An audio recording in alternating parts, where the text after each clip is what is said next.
இந்த பத்திரிகையாளர் சந்திப்பு என்பது முழுவதுமாக நம்முடைய பாரத பிரதமர் நரேந்திர மோடி ஐயா அவர்களுடைய 9 ஆண்டு காலம் ஆட்சி காலம் முடிச்சு இப்போ 10வது ஆண்டில் அடியெடுத்து வைக்கிறாங்க. அது சம்பந்தமான பிரஸ் மீட் மட்டும்தான். அதில் அமைச்சர் உங்களுடைய கேள்வி கேட்டாலும் கூட அது சம்பந்தமாக நீங்கள் கேட்க வேண்டும் என்று அன்போடு உங்களிடம் நான் வேண்டுகோள் விடுக்கின்றேன். அமைச்சர் அவங்க வந்துகிட்டு இருக்காங்க. இங்கே வந்திருக்கக்கூடிய கட்சி நண்பர்கள், கட்சியினுடைய தலைவர்கள் அனைவரையும் கூட இந்த நேரத்தில் மனமாற வரவேற்கின்றோம். நன்றி, வணக்கம்.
நம்முடைய கட்சியின் சார்பாக நம்முடைய அமைச்சர் டாக்டர் ஜிதேந்திர சிங் அவர்களை அன்போடு தமிழகத்திற்கு வரவேற்கின்றோம்.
Tamil Nadu BJP invites all press and media persons for this Honorable Prime Minister Sri Narendra Modi ji's 9 years of achievement.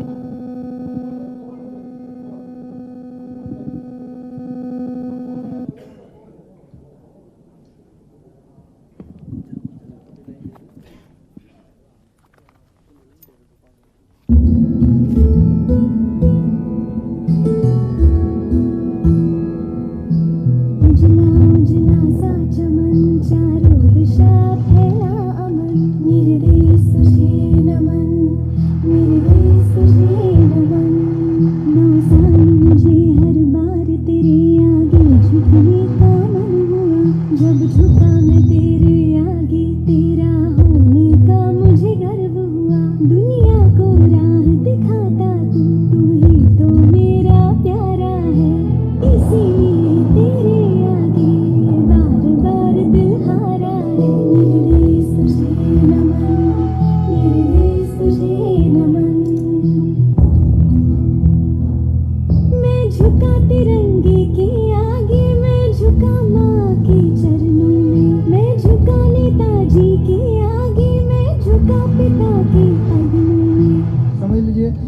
कागज ही है, लेकिन इसकी अहमियत बहुत ज्यादा बड़ी है। भगवान के बाद अगर घर में नाम लिया जा रहा था तो सर वो आपसे मोदी जी हमें बचा देंगे, जो भी कर सकते हैं मोदी जी कर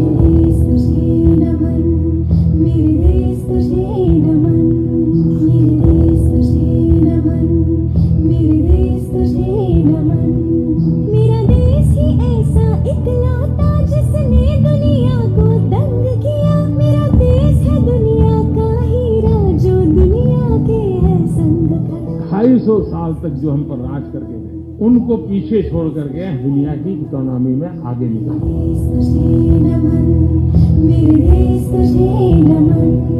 छोटे बड़ों का भेद नहीं, 9 साल का भारत है, अमृत काल के बाहर खड़ी देश की नई इमारत है।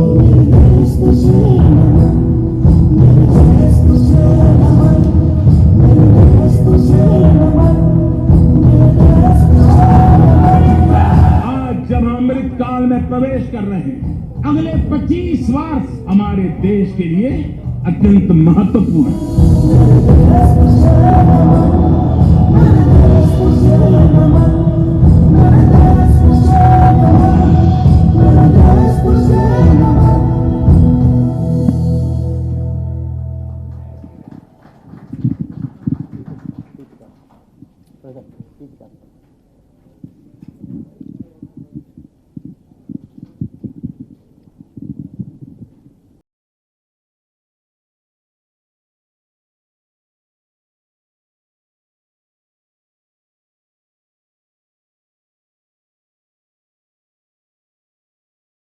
அன்பார்ந்த காலை வணக்கத்தை தெரிவித்து, நம்முடைய அரசு பாரத பிரதமர் நரேந்திர மோடி ஐயா அவருடைய அரசு 9 ஆண்டுகளை வெற்றிகரமாக கடந்து 10வது ஆண்டில் அடியெடுத்து வைக்கின்றோம். மே 27, 2014 இந்தியாவினுடைய பிரதம மந்திரியாக பொறுப்பேற்று அன்றிலிருந்து அவருடைய பணி நாட்டில் இருக்கக்கூடிய மூலை முடுக்கில் இருக்கக்கூடிய அனைத்து மக்களுக்கும் கூட ஒரு முன்னேற்றத்தை கொடுக்கக்கூடிய ஆட்சியாக இந்த 9 வருட காலம் ஆடியிருக்கிறது. 10வது ஆண்டு காலம் கூட அப்படித்தான் இருக்கும், வருகின்ற காலமும் அப்படி இருக்கும் என்கின்ற நம்பிக்கை எங்களுக்கு இருக்கிறது. அதனால் இந்த 9 ஆண்டு காலம் நம்முடைய நல்லாட்சியை வருகின்ற 1 மாத காலம் முழுவதுமே தமிழகத்தில் பாரதிய ஜனதா கட்சி, இந்தியாவில் பாரதிய ஜனதா கட்சி அனைத்து இடத்திலும் கூட பல முக்கியமான நிகழ்ச்சிகள் மூலமாக நாங்கள் இதை கொண்டாட இருக்கின்றோம், மக்களிடம் எடுத்துச் செல்கின்றோம். இந்த நிகழ்ச்சியினுடைய ஆரம்ப கட்ட நிகழ்ச்சியாக பத்திரிகையாளர் சந்திப்பு சென்னையில் நடந்து கொண்டிருக்கிறது. அதற்கு நம்முடைய அகில இந்திய பாரதிய ஜனதா கட்சி அங்கிருந்து நம்முடைய மினிஸ்டர் டாக்டர் ஜிதேந்திர சிங் அவர்களை தமிழகத்திற்கு இன்று அனுப்பி வைத்திருக்கின்றார்கள். டாக்டர் ஜிதேந்திர சிங் அவர்களுக்கு அறிமுகம் தேவையில்லை, காரணம் அவர் ஒரு மருத்துவர். அவருடைய மருத்துவ படிப்பு சென்னையில் இங்கேதான் படித்தார். சென்னையில் மருத்துவ படித்த பிறகு ஜம்மு அண்ட் காஷ்மீரில் ஒரு ப்ரொஃபஸராக அங்கே இருந்து அதன் பிறகு நம்முடைய கட்சியில் இணைந்து பணியாற்றி படிப்படியாக முக்கியமான பொறுப்புகளை அலங்கரித்துக் கொண்டிருக்கின்றார்கள். He is the Minister of State Independent Charge for Ministry of Science and Technology, Minister of State for Prime Minister's Office, Personal Public Grievance and Pension, Department of Atomic Energy, Department of Space, பல முக்கியமான துறைகளை கையில் வைத்திருப்பவர். நம்முடைய பாரத பிரதமரை மிக அருகில் இருந்து பார்க்கக்கூடிய அமைச்சர்களே மிக முக்கியமான ஒரு அமைச்சர். தமிழ்நாட்டின் மீது, நம்முடைய தமிழ் கலாச்சாரத்தின் மீது அதிக பற்று இருக்கக்கூடிய ஒரு மனிதர். இங்க வரும்பொழுதெல்லாம் எந்த கடையில் தோசை, நல்ல தோசை கிடைக்கும், நல்ல இட்லி கிடைக்கும் என்று பார்த்து பார்த்து நம்முடைய தமிழக உணர்வுகளை பார்த்து வரக்கூடிய ஒரு மனிதர். அப்படிப்பட்ட ஒருவர் இன்று 9 ஆண்டுகள் இந்த அற்புதமான நிகழ்ச்சிக்கு நீங்கள் வந்திருப்பது எங்கள் அனைவருக்கும் கூட பெருமை. அதே போல மேடையில் நம்முடைய சட்டமன்ற குழு தலைவர், மாநிலத்தினுடைய மிக முக்கியமான ஒரு தலைவர், திருநெல்வேலியினுடைய எம்எல்ஏ அண்ணன் நயினார் நாகேந்திரன் அவர்கள் இங்கு இருக்கின்றார்கள். நம்முடைய அனைத்து துணைத் தலைவர்களும் கூட இங்கு இருக்கின்றார்கள். நம்முடைய செயலாளர்கள் இங்கு இருக்கின்றார்கள், அணிப்பிரிவினுடைய தலைவர்கள் இருக்கின்றார்கள், மாவட்ட தலைவர்கள் இருக்கின்றார்கள், அமைப்பு செயலாளர், பொதுச் செயலாளர் அண்ணன் கேசவநாயம்ஜி அவர்கள் இங்கு இருக்கின்றார்கள். இந்த மீடியா, இந்த செல்லினுடைய பொறுப்பாளராக இருக்கக்கூடிய ஸ்ரீரங்கா அவர்கள் இருக்கின்றார்கள். இதனை ஒருங்கிணைக்கக்கூடிய மாநிலத்தினுடைய துணைத் தலைவர் அண்ணன் நாராயண திருப்பதி அவர்கள் இங்கு இருக்கின்றார்கள்.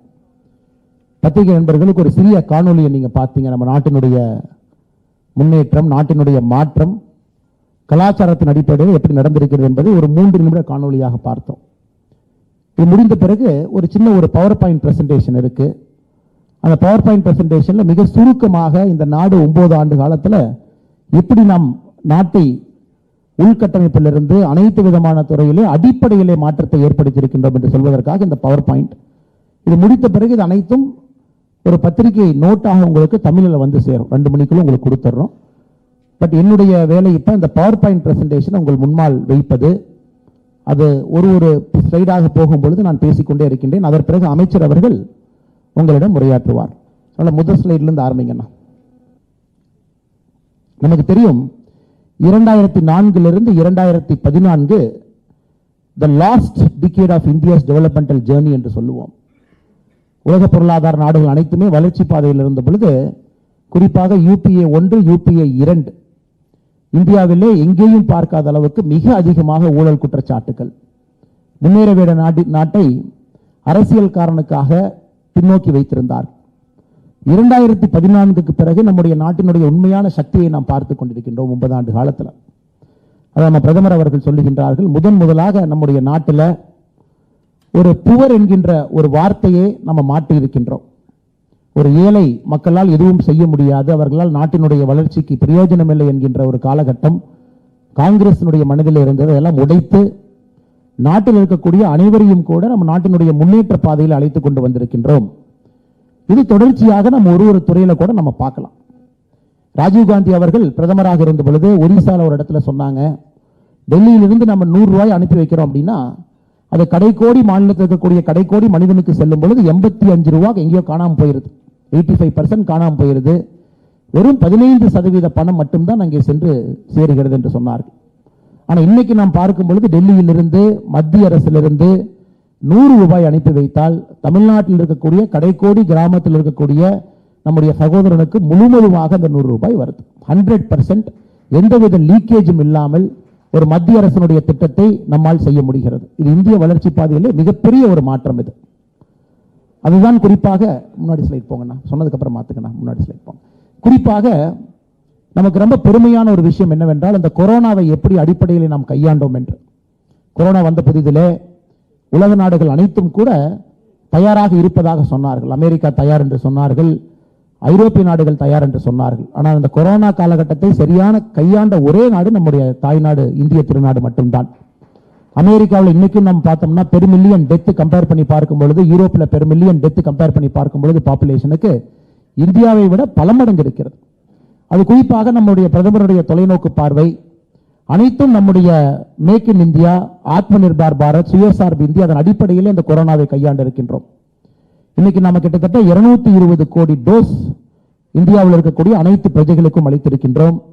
அதுவும் அந்த டோஸ் என்பது யார்கிட்டையும் போய் கையெழுத்து வாங்க வேண்டியதில்லை. நம்முடைய வீட்டு வாசலுக்கு, வீட்டுக்கு அருகில் இருக்கக்கூடிய பிரைமரி ஹெல்த் சென்டருக்கு அனுப்பி இந்தியாவில் ஒரு பெரிய கொரோனா காலகட்டத்தில் ஒரு பெரிய ஒரு சேவையை செய்திருக்கின்றோம் என்றால் நம்முடைய அரசு, நம்முடைய பாரத பிரதமர் நரேந்திர மோடி அவர்கள் செய்திருக்கின்றார். அதனால்தான் அங்கே நீங்க பாத்தீங்கன்னா தெரியும், எந்தவித டிஸ்பாரிட்டியும் இல்லாமல் அனைவரையும் சமமாக மதித்து, விஐபி கல்ச்சர் இல்லாம, குறிப்பாக முன்கள பணியாளர்களுக்கு முக்கியத்துவம் கொடுத்து, வயதானவர்களுக்கு முக்கியத்துவம் கொடுத்து, அந்த அடிப்படையில் தான் நடந்தது. யாருமே எங்கேயும் குற்றம் சுமத்த முடியாது. நான் கியூவை பைபாஸ் பண்ண விஐபி கலாச்சாரத்தில் முதல்லயே போய் நான் டோஸ் போட்டுக்கிட்டேன். இன்னைக்கு 220 கோடி டோஸ் நம்ம போட்டிருக்கோம். கொரோனா இல்லாத ஒரு நாடாக நம்முடைய தாய்நாட்டை நாம் மாற்றியிருக்கின்றோம். இது ஒரு பெரிய சாதனையாக நாம் அனைவரும் கூட பார்க்கின்றோம். குறிப்பாக 2014க்கு பிறகு நம்முடைய ஏழை மக்கள் என்கின்ற ஒரு வார்த்தையை பயன்படுத்தினோம். India is a land of rich, at the same time India never cared about poor என்கின்ற ஒரு மேலை நாட்டினுடைய வாசகத்தை உடைத்து நம்முடைய பாரத பிரதமர் அவர்கள் இன்னைக்கு 3.5 கோடி வீடுகளை கட்டி கொடுத்திருக்காங்க. 3.5 கோடி வீடுல 3.5 கோடி குடும்பம் இருக்கின்றார்கள் இந்த 9 ஆண்டுகள்ல. இந்த 3.5 கோடி குடும்பம் என்பது சராசரியா நீங்க பாத்தீங்கன்னா 10 கோடி பேருக்கு மேல அந்த வீட்டில் வசிக்கிறாங்க. முதல் முறையாக அவர்களுடைய காலகட்டத்தில், அவர்களுடைய பரம்பரையில முதல் முறையாக ஒரு பக்கா கான்கிரீட் வீட்டை அவங்க பார்க்கறாங்க. அந்த வீடு அவர்களுக்கு பெரிய மகிழ்ச்சியை கொடுத்திருக்கிறது. எல்லாவற்றையும் தாண்டி அவங்களுக்கு ஒரு டிக்னிட்டி, செல்ஃப் எஸ்டீம் அந்த வீடு கொடுத்திருக்கு. இது ஏழைகளுக்காக நம்முடைய அரசு தொடர்ந்து இருப்பது என்பதற்காகத்தான் இந்த கொண்டாட்டமே நாம் என்ன சொல்கின்றோம் என்றால், சேவா, சுசாசன் அண்ட் கரீப் கல்யாண் என்று சொல்கின்றோம். சேவை, நல்லாட்சி, ஏழைகளுக்கான அரசு, இது மூன்றையும் மையமாக வைத்துத்தான் இந்த 1 மாத காலம் இந்தியா முழுவதுமே, தமிழகம் உட்பட நம்முடைய எல்லா புரோகிராமுமே இருக்கும். 2014 பிரதமர் கண் முன்னால் அந்த மிகப்பெரிய சேலஞ்சு அனைவருக்கும் சுகாதாரத்தை கொண்டு வர வேண்டும் என்று. ஸ்வச் பாரத் மிஷன் 1 அது முடிந்து இப்ப ஸ்வச் பாரத் மிஷன் 2 இருக்கும். சுதந்திரத்திற்கு பிறகு 1947 இருந்து 2014 வரை மொத்தமாக கட்டப்பட்ட டாய்லெட் என்பது 6.5 கோடி டாய்லெட், 6 கோடியே 54 லட்சம் டாய்லெட் கட்டியிருந்தாங்க. ஆனா 2014 இருந்து 9 ஆண்டுகள்ல 11 கோடியே 72 லட்சம் டாய்லெட் நம்ம கட்டியிருக்கோம். முதலாக அவர்களுக்கு அந்த கண்ணியம் கொடுத்திருக்கோம், டிக்னிட்டி கொடுத்திருக்கோம். இதற்கு முன்பு நம்ம பத்திரிகை நண்பர்கள் உங்க செய்தியிலேயே பார்ப்போம், ஊருக்கு ஒதுக்குப்புறத்திலே காலையிலே 4 மணிக்கு ஒதுங்கிய இளம்பெண்ணை கற்பழித்தார்கள் என்கின்ற நியூஸ் எல்லாம் 2010க்கு முன்னாடி பேப்பர்ல சாதாரணமா வரும். இன்னைக்கு அதை போன்று எதுவும் இல்லை என்றால் பிரதமர் அவர்கள் தொலைநோக்கு பார்வையிலே 11 கோடி 72 லட்சம் டாய்லெட் கட்டியிருக்காங்க. தமிழகத்தில் 55 லட்சம் கழிப்பறைகள் நாம் கட்டியிருக்கின்றோம். அதை நம்ம குறிப்பாக இன்று பார்க்கும் பொழுது சகோதரர்களே, 2014 இது ரொம்ப முக்கியமான ஒரு டேட்டா. 2014 அவருக்கு ஒரு சேர் போடுங்க நம்ம முன்னாடி. 2014 பிரதமர் அவர்கள் ஆட்சிக்கு வந்த பொழுது கிராமப்புறத்தில் மொத்தமாக 39% கிராமப்புற வீட்டில் மட்டும்தான் கழிப்பறை வசதி இருந்துச்சு. Only 39% of rural household at toilet. இன்னைக்கு அந்த டேட்டாவை நீங்க பார்க்கலாம். 9 ஆண்டுகள்ல அது 100 என்பதை நம்முடைய காலகட்டத்தில் பார்க்கிறோம். நம்முடைய காலகட்டத்தில் 100% என்பதை நம்ம அச்சீவ் பண்ணியிருக்கோம். 100% கிராமப்புறத்தில் நம்ம டாய்லெட் கட்டி கொடுத்திருக்கோம். பிரதமருடைய மற்றும் ஒரு பெரிய கனவு, ஒரு குடும்பத்திற்கும் கூட குடிதண்ணீர் என்பது பைப்ல வரணும், சுகாதாரமான முறையில் குடிதண்ணீர் வர வேண்டும் என்பது பிரதமருடைய கனவு. இது பிரதமருடைய கனவு மட்டுமல்ல, கர்ம வீரர் காமராஜர் ஐயாவுடைய கனவு. அவருடைய இல்லத்திற்கு மட்டும் குடிதண்ணீர் பைப்ல வரக்கூடாது என்பதை தாயிடம் வலியுறுத்தி அந்த பைப்பை பிடுங்கி வெளியே எரிஞ்சாரு கர்ம வீரர் காமராஜர் ஐயா. இன்னைக்கு பெருமையா சொல்லலாம், 12 கோடி வீடுகளுக்கு முதலாக குடிதண்ணீர் என்பது பைப்ல போயிருக்கு. பைப்ல சுத்தமான சுகாதாரமான குடிதண்ணீர் அவர்களால் குடிக்க முடியுது. தமிழகத்தை பொறுத்த வரைக்கும் இன்னைக்கு 63% தமிழகத்தில் இருக்கக்கூடிய இல்லங்களுக்கு குடிதண்ணீர் என்பது பைப்பில் நாம கொடுத்திருக்கோம். இது ஒரு மிக அற்புதமான ஒரு திட்டம். அனைத்து மக்களுக்கும் கூட பெரிய அளவில் மாற்றத்தை கொடுக்கக்கூடிய திட்டத்தை நாம் பார்த்து கொண்டிருக்கின்றோம். அடுத்து நம்ம பார்த்தோம் அப்படின்னா ஃப்ரீ கேஸ் கனெக்ஷன். இன்னைக்கு 9 கோடி 60 லட்சம் பேருக்கு ஃப்ரீ கேஸ் கனெக்ஷன் நம்ம கொடுத்திருக்கோம். இவர்கள் அனைவருமே முதல் தலைமுறையில் முதலாக அவர்களுக்கு கேஸ் கனெக்ஷன் முதலாக கிடைக்குது. இந்த 9 கோடி 60 லட்சம் பேருக்கு கூட ரஷ்யா உக்ரைன் வாருக்கு பிறகு இன்டர்நேஷனல் கேஸ் பிரைஸ் அதிகமான பிறகு அவர்களுக்கு சப்சிடைஸ்டு சிலிண்டர் போன பட்ஜெட்ல இருந்து 200 ரூபாய் அவங்களுக்கு கிடைச்சிக்கிட்டு இருக்கு. அவர்களையும் கூட நன்றாக நம்முடைய அரசு பார்த்துக்கிட்டு இருக்கு. அது மட்டும் இல்லை சகோதர சகோதரிகளே, இந்த 9 ஆண்டுகள்ல 4 கோடியே 14 லட்சம் போகஸ் எல்பிஜி கனெக்ஷன் நம்ம க்ளோஸ் பண்ணியிருக்கோம். இது ஏழை மக்களுக்கு வர வேண்டிய எல்பிஜி கனெக்ஷன். நிறைய பேருக்கு டபுள் கனெக்ஷன், ட்ரிபிள் கனெக்ஷன் இருந்துச்சு. 9 ஆண்டுகள்ல 4 கோடியே 14 லட்சம் போகஸ் எல்பிஜி கனெக்ஷனை க்ளோஸ் பண்ணி முதலாக இந்த 9 கோடி மக்களுக்கு நம்ம எல்பிஜியை கொண்டு போய் வீட்டில் சேர்த்திருக்கோம். வருகின்ற காலம் பதில் சொல்லும். அவர்களுக்கு வரக்கூடிய நோய்கள், விறகடுப்பு சமையல் மூலமாக வரக்கூடிய நோய்கள் அனைத்தும் கூட அவர்களுக்கு விடுதலை கிடைத்திருக்கிறது. சகோதரர்களே, கொரோனா காலகட்டத்தில் இன்னைக்கு இன்டர்நேஷனல் மானிட்டரி ஃபண்ட் சொல்லுது, the rate of extreme poverty in India is below 1% என்று சொல்லுகின்றார். இந்திய நாட்டில் எக்ஸ்ட்ரீம் பாவர்ட்டி 1% கீழே கொண்டு வந்திருக்கோம்னா இன்டர்நேஷனல் மானிட்டரி ஃபண்ட் குறியீடு என்ன சொல்லுதுன்னா, அதற்கு குறிப்பாக ஏழைகளுக்கான உணவு திட்டம் பிரதமர் மோடி தான் காரணம் என்று அதிகாரப்பூர்வமான IMF அறிக்கை சொல்லுகிறது. இன்னைக்கு 80 கோடி இந்தியர்களுக்கு கொரோனா ஆரம்பித்த பிப்ரவரியிலிருந்து இன்னைக்கு வரைக்கும் நாம் அவர்களுக்கு 5 கிலோ அரிசி, கோதுமை, 1 கிலோ பருப்பு கொடுத்துக்கிட்டு இருக்கோம். இதை நாம் ஏழைகளுக்கான உணவு திட்டம் என்று சொல்லுகின்றோம்.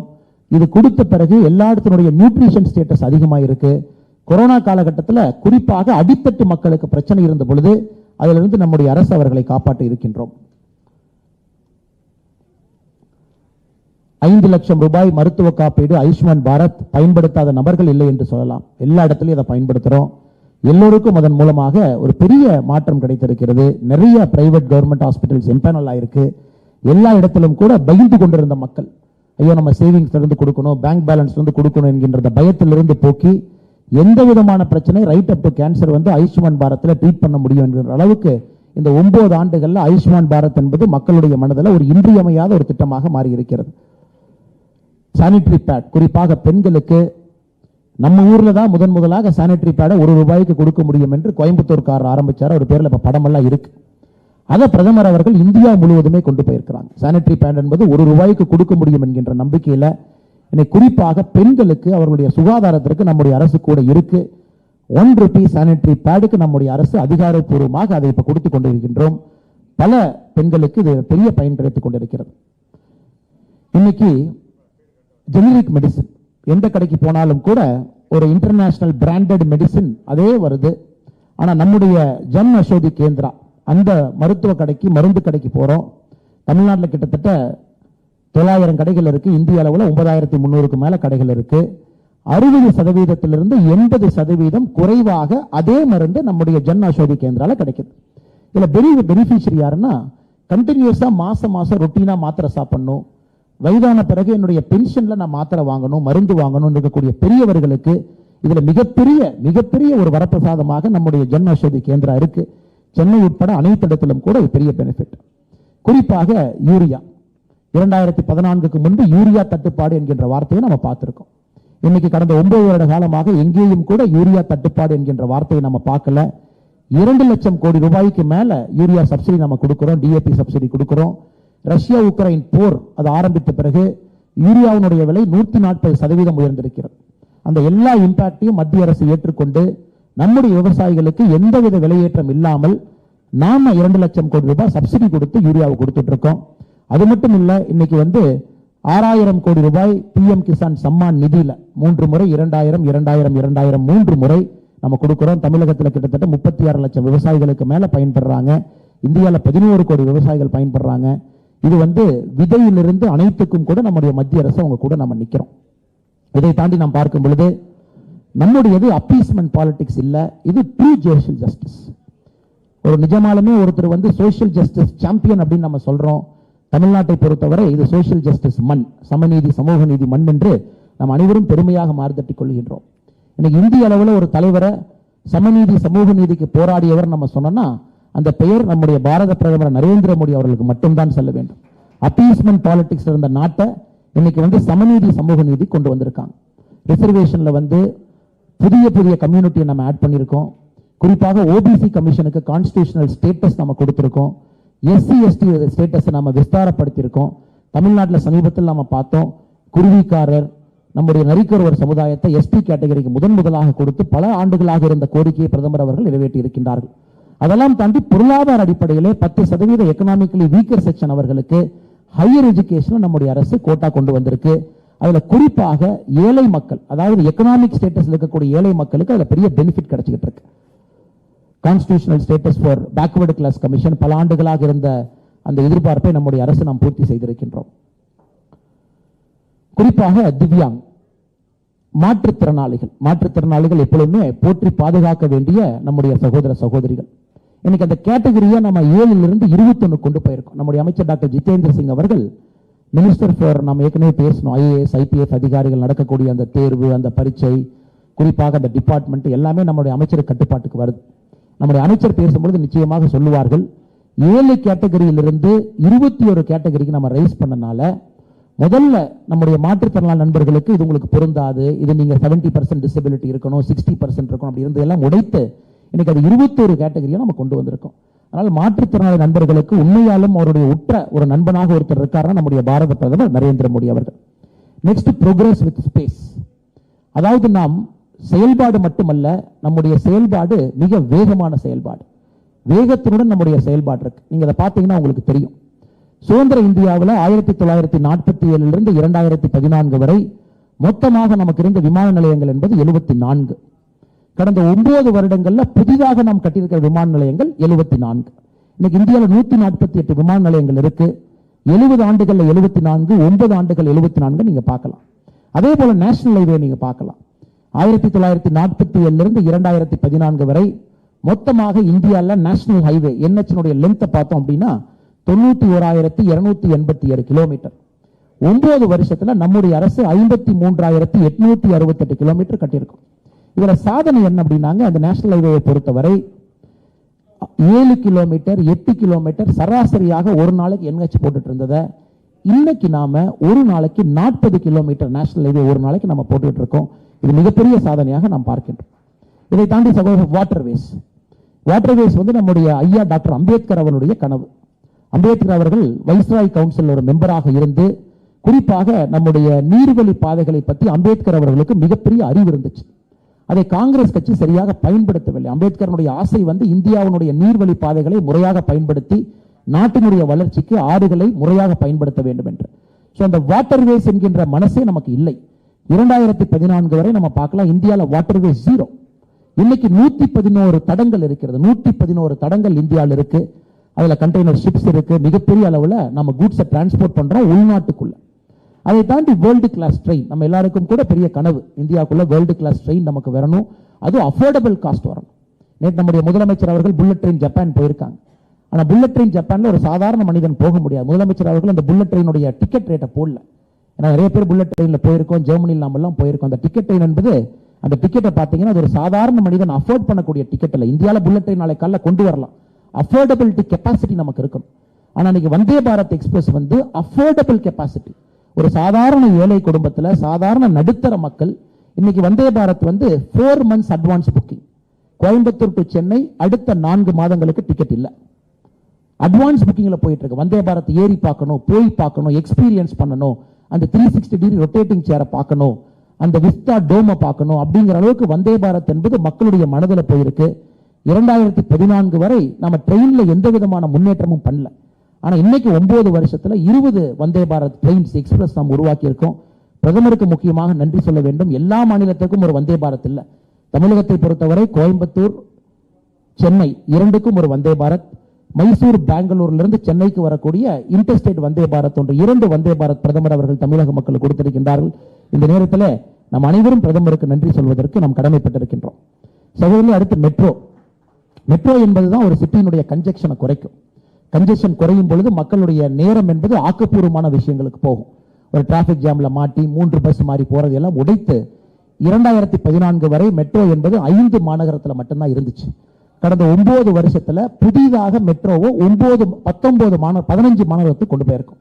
எனக்கு 20 மாநகரத்தில் இந்தியாவில் மெட்ரோ இருக்கு. அதுல 15 மாநகரம் என்பது நாம் ஆட்சிக்கு வந்த பிறகு இந்த 9 வருஷத்துல நம்ம செஞ்சிருக்கோம்.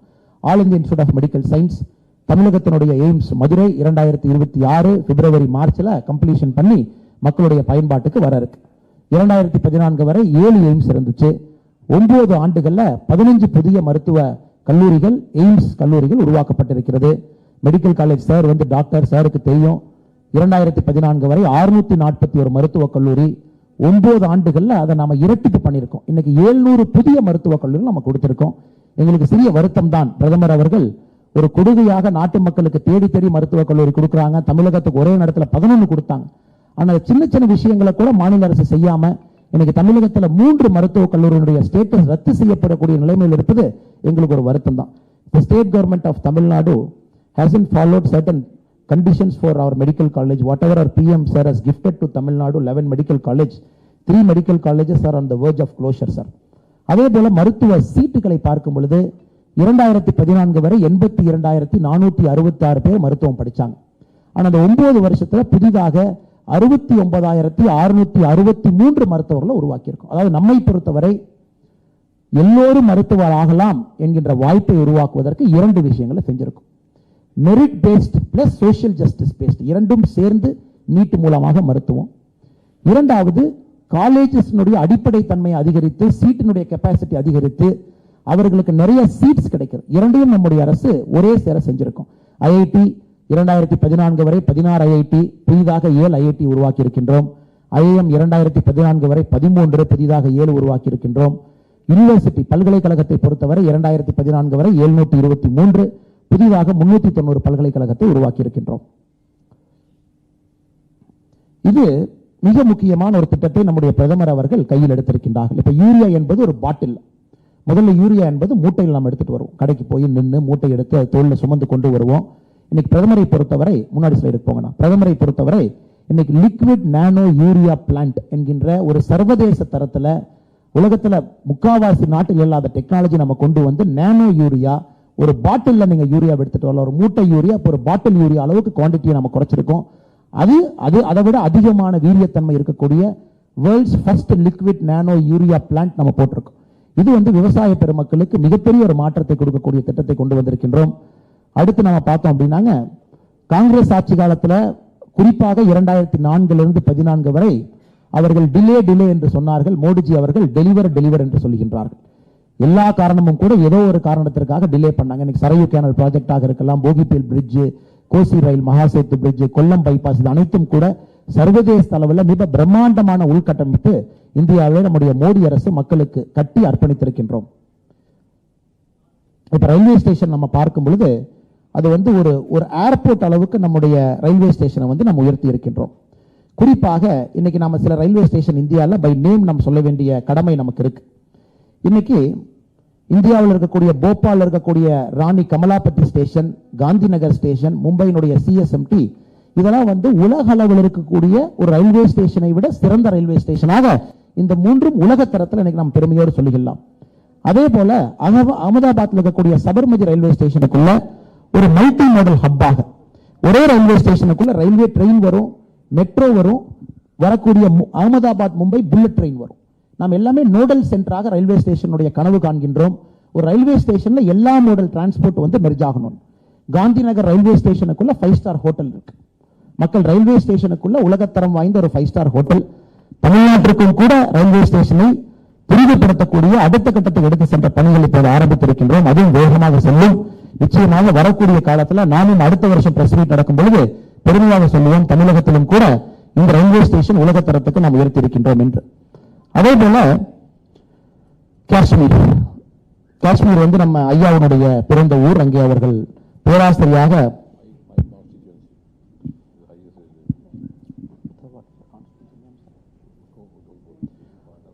காஷ்மீர் வந்து ஐயாவுடைய ரத்தம், ஐயாவுடைய சொந்த ஊர். ஒரு காஷ்மீரில் பிறந்த ஒருவர் தமிழகத்தில் வந்து மருத்துவம் படித்து சென்றார் என்பது நமக்கு பெருமை. குறிப்பாக இந்த world's highest railway bridge, Chennai நதியின் மீது இருக்கக்கூடிய பிரிட்ஜ் ஐயாவுடைய லோக்சபா தொகுதி உதம்பூர்ல இருக்கு. இதுதான் வேர்ல்ட்ஸ் ஹையஸ்ட் ரயில்வே பிரிட்ஜ். இன்னைக்கு காஷ்மீரை பொறுத்தவரை இது ஒரு ஈஃபில் டவர்னுடைய உயரத்தை விட அதிகமாக கட்டியிருக்கின்றோம். ஒரு மவுண்டன் டெரெயின்ல ஒரு வேர்ல்டு கிளாஸ் ப்ராஜெக்டை நம்ம இந்தியாவில் மேக் இன் இந்தியாவில் நம்ம எக்ஸிக்யூட் பண்ணியிருக்கோம். காஷ்மீரை பொறுத்தவரை மிக பெருமையாக நாம் சொல்லலாம். 2019-20 காலகட்டத்தில் ஆர்டிகல் 370 எடுத்த பிறகு எல்லோருமே ஏகப்பட்ட பொருளிய பிரச்சனையை கிளப்பினாங்க. 2022 காஷ்மீருக்குள்ள அதிகமான சுற்றுலா நண்பர்கள் 2022 போயிருக்காங்க. 1 கோடி இந்தியர்கள் காஷ்மீரை சாராதவங்க காஷ்மீருக்குள்ள சுற்றுலாக்கு போயிருக்கிறாங்க. காஷ்மீர் என்பது இன்னைக்கு அதிகமான பொருளாதாரம் வரக்கூடிய நாடாக மாநிலமாக மாறி இருக்கிறது நம்முடைய நாட்டுக்குள்ள. ஆனால் காஷ்மீரை பொறுத்தவரை 370 எடுத்த பிறகு மிகப்பெரிய வளர்ச்சி பாதையில் இருக்கு. வேர்ல்ட்ஸ் டாலஸ்ட் ஸ்டாச்சு நம்முடைய சர்தார் வல்லபாய் பட்டேல் அவர்களுடைய ஸ்டாச்சு கேவடியால குஜராத்தில் நம்முடைய மோடிஜி அவர்கள் நாட்டுக்கு அர்ப்பணித்திருக்கின்றார்கள். ஒரு நாளைக்கு செல்லக்கூடிய நம்முடைய டூரிஸ்ட்டை மட்டும் பார்த்தோம் அப்படின்னா எவ்வளவு பேர் போய் பார்க்கறாங்க. எல்லோருமே இதை வரும்பொழுது எதிர்க்கட்சி நண்பர்கள் சும்மா பேச வேண்டும் என்பதற்காக கிண்டல் பண்ணாங்க. அவ்வளவு பெரிய ஸ்டாச்சு வேணுமா, இந்த பணத்தை வேற இடத்துக்கு கொடுக்கலாமா? நாட்டினுடைய ஒரு அடையாள சின்னமாக நாட்டு மக்களுக்கு ஒரு ஊக்குவிப்பு கொடுப்பதற்காக இந்த சர்தார் வல்லபாய் பட்டேல் ஸ்டாச்சு கேவடியால இன்னைக்கு ஒரு நாளைக்கு ஆயிரக்கணக்கான டூரிஸ்ட் அங்க போறாங்க. பிரதமர் அவர்கள் முக்கியமான மீட்டிங்கை அந்த கேவடியா ஸ்டாச்சுல கீழே இருக்கிற கான்ஃபரன்ஸ் கால்ல நடத்துறாங்க. 2 வருடங்களுக்கு முன்பு டிஜிபியினுடைய கான்ஃபரன்ஸ் அங்க நடந்துச்சு. ஒரு G20 கான்ஃபரன்ஸ் அங்க நடத்தினாங்க. ஸோ இது ஸ்டாச்சு மட்டுமல்ல, இது சிம்பாலிக் ஸ்டாச்சு மட்டுமல்ல, இந்தியாவுடைய மிக முக்கியமான நிறைய மீட்டிங்ஸ் வந்து பிரதமர் அவர்கள் தனிப்பட்ட முறையில் அவர்கள் கேவடியால சர்தார் வல்லபாய் பட்டேல் ஸ்டாச்சு இருக்கக்கூடிய கான்ஃபரன்ஸ் கால்ல நடத்தி காட்டிக் கொண்டிருக்கின்றார்கள். இதெல்லாம் நமக்கு ரொம்ப பெருமையான விஷயம். யாராவது நம்முடைய நண்பர்கள் இந்தியாவில் சில மாவட்டங்கள் இன்னைக்கும் பனிகாலத்தில் 6 மாத காலம் கட் ஆஃப் அவர்களால் அந்த மாவட்டத்திலிருந்து வெளியே வர முடியாது. லால் ஸ்மித்தி ஒரு வேலி, இந்த லால் ஸ்மித்தி நம்ம என்ன சொல்றோமோ ஹிமாச்சல் பிரதேஷ் உத்தராகண்ட் அந்த பகுதியில் இருக்கக்கூடியது, பனி டைம்ல அந்த மாவட்டத்தினுடைய மக்கள் வெளியே வர முடியாது. காரணம் ரோடு எல்லாமே மூடிடும். இன்னைக்கு மணாலியிலிருந்து லால் ஸ்மித்திக்கு நாம விண்டர்ல பனிக்காலத்தில் போக முடியும். 10,000 ஃபீட் உயரத்தில் அட்டல் டனலை கட்டியிருக்கும். குறிப்பாக நம்ம இங்கிருந்து நிறைய பேர் எதிர்க்கட்சி தலைவர்கள் கிண்டல் பண்றாங்க, அட்டல் டனல் ஏன் கட்டினீங்க? அங்கிருப்பவர்களும் இந்தியர்கள் தான். அவர்களும் இந்தியா முழுவதுமே 6 மாத காலம் சுற்றுவதற்கு அவர்களுக்கும் உரிமை இருக்கு. அவங்க சம்மர்ல மட்டும்தான் லால் ஸ்மித்திலிருந்து வெளியே வர வேண்டும் என்கின்ற அவசியம் இல்லை. விண்டர்ல வராத ஒரு பகுதி இந்தியாவை இன்னைக்கு அக்சசபிலிட்டி நம்முடைய பாரத பிரதமர் நரேந்திர மோடி அவர்கள் அட்டல் டனல் மூலமாக கொடுத்திருக்கின்றார்கள். மணாலியிலிருந்து லே நண்பர்கள் யாராச்சும் சுற்றுப்பயணம் அந்த பக்கம் போயிருந்தீங்கன்னா முதல் எடுக்கக்கூடிய நேரத்தை விட இன்னைக்கு 5 மணி நேரம் குறைத்திருக்கின்றோம். அதுவும் ஆல் வெதர் ரோடு இந்த டனல் நம்ம கொடுத்திருக்கோம். PM கதிசக்தி பிஎம்னுடைய மிக ஒரு உயர்ந்த கனவு இது. இந்தியாவுடைய இன்ஃப்ரா என்பது ஒரு வேர்ல்டு கிளாஸ் இன்ஃப்ராஸ்ட்ரக்சராக எடுத்து செல்ல வேண்டும் என்பது பிரதமருடைய கனவு. ரயில்வேவாக இருக்கலாம், போர்ட்டா இருக்கலாம், ஏர்போர்ட்டா இருக்கலாம், ஹைவேஸா இருக்கலாம், அனைத்துமே உலகத்தரத்தை கொண்டு போகணும். காரணம் இன்னைக்கு இந்தியாவுடைய லாஜிஸ்டிக்ஸ் என்பது நம்முடைய GDP-ல 13% லாஜிஸ்டிக்ஸ் காஸ்ட் இருக்கு. அதை மேலை நாடுகளில் பார்த்தீங்கன்னா வெறும் 4% தான் இருக்கு. ஏன்னா லாஜிஸ்டிக் காஸ்ட் குறையும் பொழுதுதான் அந்த பொருள் வேகமாக ஒரு இடத்துக்கு செல்ல முடியும். அந்த பொருளுடைய விலையும் குறையும். இந்த கதி சக்தியினுடைய நோக்கம் என்பது நம்முடைய லாஜிஸ்டிக்ஸ் காஸ்ட். ஒரு பொருள் 100 ரூபான்னா அந்த பொருளுடைய டிரான்ஸ்போர்ட் காஸ்ட் இன்னைக்கு 13 ரூபா இருக்கு. மேலை நாடுகளில் 4 ரூபாய் இருக்கு, அமெரிக்காவில், யூரோப்பில். அந்த 13 ரூபாயிலிருந்து கீழே கொண்டு வருவதற்கு தான் கிட்டத்தட்ட பிரதமர் அவருடைய கனவு. இந்த கதி சக்தி மூலமாக அடுத்த 20 ஆண்டுகளுக்கான கனவு பிரதமர் கொண்டு வந்திருக்கின்றார்கள். அதை நீங்க அடுத்த ஸ்லைடில் பார்ப்பீங்க. குறிப்பாக இந்த கதி சக்தி மூலமாக ஆல்ரெடி நம்ம ஏற்கனவே பேசுனது போல காந்தி நகரில் மல்டி மோடல் டிரான்ஸ்போர்ட் பேசணும், போர்ட்ஸ் எல்லாம் பேசணும். இதனுடைய வீரியத்தை வருகின்ற காலத்தில் நம்ம பார்ப்போம். மிக பெருமையாக ஒரு இந்தியனாக நாம் சொல்லலாம், இன்னைக்கு உலகத்திற்கு நாம் பாடம் எடுத்துக்கொண்டிருக்கின்றோம். ஆன்லைன் பண பரிவர்த்தனை எப்படி செய்வது என்பது அமெரிக்கர்களுக்கு நாம் பாடம் எடுத்துக் கொண்டிருக்கின்றோம். இந்த G20ல இந்தியா முக்கியமாக ஒரு 3 குறிக்கோளை வச்சிருக்கோம். அதுல ஒரு குறிக்கோள் G20 நாடுகளுக்கு இந்தியாவுடைய நாலேஜை டிரான்ஸ்ஃபர் பண்ணணும், டிஜிட்டல் டிரான்சாக்ஷனை டிரான்ஸ்ஃபர் பண்ணணும். அதை பார்க்கும் பொழுது டைரக்ட் பெனிஃபிட் டிரான்ஸ்ஃபர் வந்த பிறகு, ஆதார் லிங்க் பண்ண பிறகு, நாம் ஏற்கனவே சொல்லியது போல 4,14,00,000 போகஸ் எல்பிஜி கனெக்ஷன் நம்ம மூடியிருக்கோம். 4,71,00,000 ரேஷன் கார்டை நம்ம க்ளோஸ் பண்ணியிருக்கோம். ஃபேக் ரேஷன் கார்டு இந்தியாவில் 4,71,00,000 ஃபேக் ரேஷன் கார்டு இருந்துச்சு, அதையும் நாம் எடுத்திருக்கின்றோம். இந்த டிபிடி மூலமாக ஜன்தன் அக்கவுண்ட், அதாவது முதலாக யாருக்கு பேங்க் அக்கவுண்ட் இல்லையோ நாம் உருவாக்கி கொடுத்த ஜன்தன் அக்கவுண்ட்ல இன்னைக்கு வரைக்கும் நிறைய பேர் சொல்லுவாங்க ஜன்தன் அக்கவுண்ட்டை மோடிஜி திறந்துட்டாங்க, என்ன பண்ணிருக்காங்கன்னு. மிக பெருமையாக சொல்லுகின்றோம், ஜன்தன் அக்கவுண்ட்டுக்கு இன்னைக்கு வரைக்கும் 1,90,000 கோடி ரூபாய் ஜன்தன் அக்கவுண்ட்டுக்கு நம்முடைய அரசு டிரான்ஸ்பர் பண்ணியிருக்கோம். வெறும் அக்கவுண்ட் மட்டும் இல்ல, 1,90,000 கோடி ரூபாய் ஜன்தனுக்கு போயிருக்கு. அதை பார்க்கலாம். நம்மை பொறுத்தவரை ஜன்தன், ஆதார், மொபைல் இந்த மூன்றையும் இணைத்து இந்தியாவில் மிகப்பெரிய புரட்சிகரமான ஒரு பொருளாதார மாற்றத்தை நம்முடைய பிரதமர் கொண்டு வந்திருக்காங்க. அதான் ஜாம் நம்ம சொல்றோம். உலக நாடுகளில் இன்னைக்கு ஹார்வர்ட் பிசினஸ் ஸ்கூல்ல ஜாம் கேஸ் ஸ்டடி இருக்கு. இந்தியாவுடைய jam, J stands for Jan Dhan, A stands for Aadhaar, M stands for mobile. இந்த மூன்றையும் இணைத்து ஒரு பொருளாதார மாற்றத்தை கொண்டு வந்திருக்கின்றோம். ஸ்காலர்ஷிப், இன்சூரன்ஸ், பென்ஷன், அவர்களுக்கு தேவையான அனைத்தும் கூட ஆன்லைன்ல 100 ரூபாய் மோடிஜி அனுப்பிச்சு வச்சாருன்னா 100 ரூபாய் நம்ம வங்கி கணக்கு வருது. அனைத்தும் இந்த டிஜிட்டல் ரெவல்யூஷன் மூலமாக அது சாத்தியம். தமிழ்நாட்டில் இருக்கக்கூடிய நம்முடைய முன்னாள் நிதியமைச்சர் அவர்கள் கிண்டல் பண்ணாங்க. பாராளுமன்றத்தில் நம்முடைய டிமானிட்டைசேஷன் வந்த பிறகு ஏழை மக்களுக்கு இதை பத்தி தெரியுமா, இதெல்லாம் உங்களுக்கு பண்ண தெரியுமா, இதெல்லாம் கொண்டு வர்றீங்களே. இன்னைக்கு நம்ம பெருமையாக சொல்லுகின்றோம், நம்முடைய முன்னாள் நிதியமைச்சர் ஐயா பி. சிதம்பரம் அவர்களுக்கு உலகத்தில் நடக்கக்கூடிய டிஜிட்டல் பணப்பரிவர்த்தனையில 40% இந்தியாவில் நடக்குது, வெறும் 21% அமெரிக்காவில் நடக்குது. பார்த்துங்க எந்த அளவுக்கு ஸ்கேல். உலகத்தில் இருக்கக்கூடிய அனைத்து நாடுகள் நடக்கக்கூடிய டிஜிட்டல் பணவர்த்தனை, ஆன்லைன் டிரான்ஸ்பர் ஆஃப் மணி, அதுல 40% ஒரே நாடு நம்முடைய நாட்டில் நாம் நடக்குது. அப்படிப்பட்ட ஒரு மிகப்பெரிய ஒரு பொருளாதாரத்திற்கான அடித்தளத்தை நாம் அமைத்திருக்கின்றோம். ஆத்ம நிர்பார் பாரத், சுயசார்பு இந்தியா, நேற்று பாராளுமன்ற கட்டடத்தை நம்ம பார்த்தோம். அதுவும் ஆத்ம நிர்பார் பாரத், சுயசார்பு இந்தியாவுடைய அங்கமாக நாம் பார்க்கின்றோம். 1921 பிரிட்டிஷர் கட்டின கட்டிடத்திலிருந்து நம்முடைய நாட்டினுடைய டாடா ப்ராஜெக்ட் கட்டிய, நம்முடைய இன்ஜினியர்ஸ் கட்டிய, நம்முடைய எம்பிக்கள் அனைவரும் சேர்ந்து போட்ட பிளான் படி கட்டிய பார்லிமெண்ட் ஓப்பனிங் பார்த்தோம். தமிழர்களுக்கு கிடைக்கக்கூடிய மிகப்பெரிய பெருமையை நம்ம பார்த்தோம். செங்கோல் அங்கே நிறுவியிருப்பதை நம்ம எல்லாம் பார்த்தோம். இந்த ஆத்ம நிர்பார் பாரத் எந்த அளவுக்கு மாற்றத்தை ஏற்படுத்தி இருக்குன்னு நீங்க பாத்தீங்கன்னா, indigenously developed 5G technology. We are very proud as Tamilians, sir. Our IIT Chennai has contributed to this 5G technology testbed and very great infrastructure. இந்த 5G technology முழுவதுமாக இந்தியாவில் ரவுட்டர்ல இருந்து அதில் இருக்கக்கூடிய அனைத்து சிஸ்டமும் கூட முதலாக மேக் இன் இந்தியாவில் உருவாக்கப்பட்டது. நாம் பெருமையாக சொல்லலாம், அனைத்துமே நம்முடைய ஐஐடி சென்னையில் உருவாக்கி இந்திய மக்களுக்கு இந்த 5G டெக்னாலஜி நம்ம கொடுத்துருக்கோம். மொபைல் மேனுஃபேக்சரிங் நீங்க அடுத்த ஸ்லைடில் பார்ப்பீங்க. இன்னைக்கு இந்தியா உலகத்தில் 2வது பெரிய மொபைல் தயாரிப்பு நாடாக மாறி இருக்கின்றோம். முதல்ல 12வது இருந்தோம் 2014. இன்னைக்கு இன்டர்நெட் என்பது 2014க்கு முன்னாடி இன்டர்நெட் எங்க இருந்துச்சு? இன்னைக்கு நம்ம ஃப்ரீயா ஐபிஎல் மேட்சை ஹெச்டி குவாலிட்டியில எந்தவித பணமும் கொடுக்காமல் பார்க்குற அளவுக்கு இந்தியாவில் மொபைல் போன் டெக்னாலஜி இன்டர்நெட்டோட வந்திருக்கு. டிஜிட்டல் டிரான்சாக்ஷன்ல சிறு குறு பரிவர்த்தனை செய்யக்கூடிய நண்பர்களுக்கு நல்ல ஒரு பெரிய ஒரு ஆனந்தமான ஒரு முன்னேற்றம் ஏற்பட்டிருக்கிறது. இதே Atmanirbhar Bharat record export of goods 761 கோடி ரூபாய்க்கு, 768 பில்லியன் டாலர் ரூபாய்க்கு மேல நம்முடைய கூட்ஸ் அண்ட் சர்வீசஸ் எக்ஸ்போர்ட்ஸ் நம்ம பண்ணியிருக்கோம். நம்முடைய கூட்ஸ் எக்ஸ்போர்ட்ஸ் 500 கோடி ரூபாய் நம்ம தொட்டுக்கிட்டு இருக்கோம். இதெல்லாம் முதலாக சரித்திரம். பூமிங் எக்கானமி, ஃப்ரெஜைல் 5 என்று சொன்னார்கள் 2014. இந்தியாவை பொறுத்தவரை பிரிக்ஸ் நேஷன், ஃப்ரெஜைல் 5 எப்போ வேணாலும் உடையும் சொன்னாங்க. ஆனா இன்னைக்கு 2023 அமெரிக்கனோட அதிபர் பிடன் அவர்கள் ரூம்குள்ள வர்றாங்கன்னா எங்க மோடி கல்யாணத்துல போய் நம்ம சொந்தக்காரங்களை தொலாவுற மாதிரி இன்னைக்கு பிடன் அவர்கள் நம்முடைய மோடிஜியை தொலாவுறாங்க. பாப்பா நியூகினியா போன்ற நாடுகள்லாம் சைனாவுடைய ஆதிக்கத்தில் இருந்துச்சு. இன்னைக்கு அங்க மோடிஜி போனார்னா அந்த நாட்டினுடைய பிரதமர் அவர்கள் மோடிஜியினுடைய ஆசீர்வாதத்தை பெற வேண்டும் என்று நினைக்கின்றார்கள். இது அனைத்துமே நம்முடைய பூமிங் எக்கானமி கிடைத்திருக்கக்கூடிய ஒரு பெரிய பரிசாக. 7% மேல நம்முடைய வளர்ச்சி இருக்கு.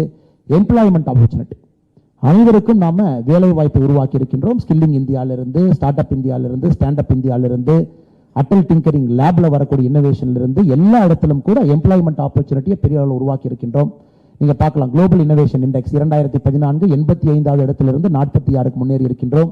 யூனிகார்ன்ஸ் $1 பில்லியன் வேல்யூவேஷன் இருக்கக்கூடிய நிறுவனம் இந்தியாவில் 4 இருந்துச்சு 2014.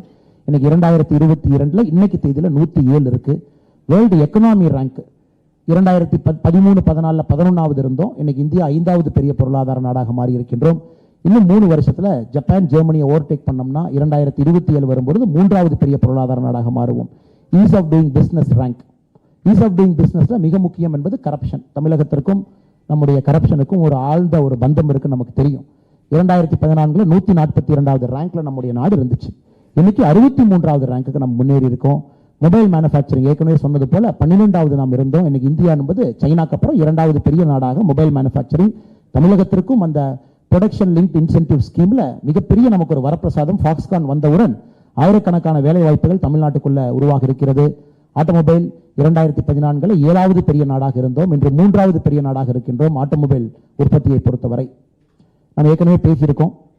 இன்னைக்கு யூனிகார்ன் 107 கம்பெனிஸ் $1 பில்லியன் வேல்யூவேஷனுக்கு மேல.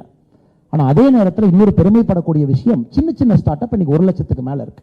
இவரெல்லாம் 5 வருஷம் கழிச்சு பெரிய பெரிய நிறுவனமா மாறுவாங்க, 20 வருஷம் கழிச்சு பெரிய நிறுவனமா மாறுவாங்க. இதை பார்க்கும்பொழுது நமக்கு தெரியும், 40 ஆண்டுகள் கழித்து, 4 டிகேடு கழித்து புதிய கல்விக் கொள்கை கொண்டு வந்திருக்கோம். இதுல மிக முக்கியமாக இந்த கல்விக் கொள்கையில தாய்மொழியை மையப்படுத்தி 6ஆம் கிளாஸ் வரைக்கும் நீங்க படிக்கணும், 5ஆம் கிளாஸ் வரைக்கும் படிக்கணும், அதுக்கப்புறம் 3 வருஷம் நீங்க எக்ஸ்டெண்ட் பண்ணிக்கலாம் தேவைப்பட்டா 8ஆம் கிளாஸ் வரைக்கும். முதலாக நம்முடைய அரசு மருத்துவ கல்லூரி, மருத்துவ படிப்பு இருக்கலாம், இன்ஜினியரிங் படிப்பு இருக்கலாம், அதுவும் தமிழ்ல படிக்கணும்னு அமித்ஷாஜி அவர்கள், பிரதமர் அவர்கள் வலியுறுத்துறாங்க. தமிழ்நாட்டில் சோகமான நிலைமை என்னன்னா, இன்ஜினியரிங் கல்வி எதெல்லாம் தமிழ்ல இருந்துச்சோ அதையெல்லாம் மூடிட்டாங்க. ஏங்க மூடினீங்கன்னு கேட்டீங்கன்னா எனக்கு தெரியாம மூடிட்டாங்க, சாரி அப்படிங்கிறாங்க. இதெல்லாம் தமிழ்நாட்டினுடைய அரசனுடைய அவலத்தை பார்த்து கொண்டிருக்கின்றோம். இந்தியா முழுவதுமே தாய்மொழிக்கு, குறிப்பாக நம்முடைய தமிழ் மொழிக்கு பிரதமர் கொடுக்கக்கூடிய மரியாதையை தொடர்ந்து பார்த்து கொண்டிருக்கின்றோம். ஆனா தமிழ்நாட்டில் புதிய கல்விக் கொள்கையை இப்ப இருக்கக்கூடிய அரசு ஏற்றுக்கொள்ளவில்லை என்பது இங்க இருக்கக்கூடிய 8 கோடி தமிழர்களுக்கும் ஒரு பெரிய வருத்தம் தான். அதே போல எம்ப்ளாய்மெண்ட் ஆப்பர்ச்சுனிட்டி நம்ம பார்க்கிறோம். ஸ்கில்லிங் எல்லா இடத்துலையும் பார்த்தீங்கன்னா பயிற்சி முகாம் அடிப்படையில் கோடிக்கணக்கான மக்களுக்கு அது புதிய வாய்ப்பு. ஸ்போர்ட்ஸ் முதலாக விளையாட்டு என்பது சென்டர் ஆஃப் அவர் லைஃப். விளையாட்டிலே ஜொலிக்கின்றோம். ஒலிம்பிக்ல Khelo India games, Honorable Prime Minister has awarded Kelo India Games to Tamil Nadu for 2023. அனைத்து தமிழர்களும் மிக பெருமையாக பார்க்கின்றோம். கேலோ இந்தியா கேம்ஸ் தமிழகம் இந்த 2023 நடத்தும். அதே போல பார்க்கும் பொழுது நம்முடைய கலாச்சாரத்தை பிரதமர் அவர்கள் மீட்டெடுத்திருக்கின்றார்கள்.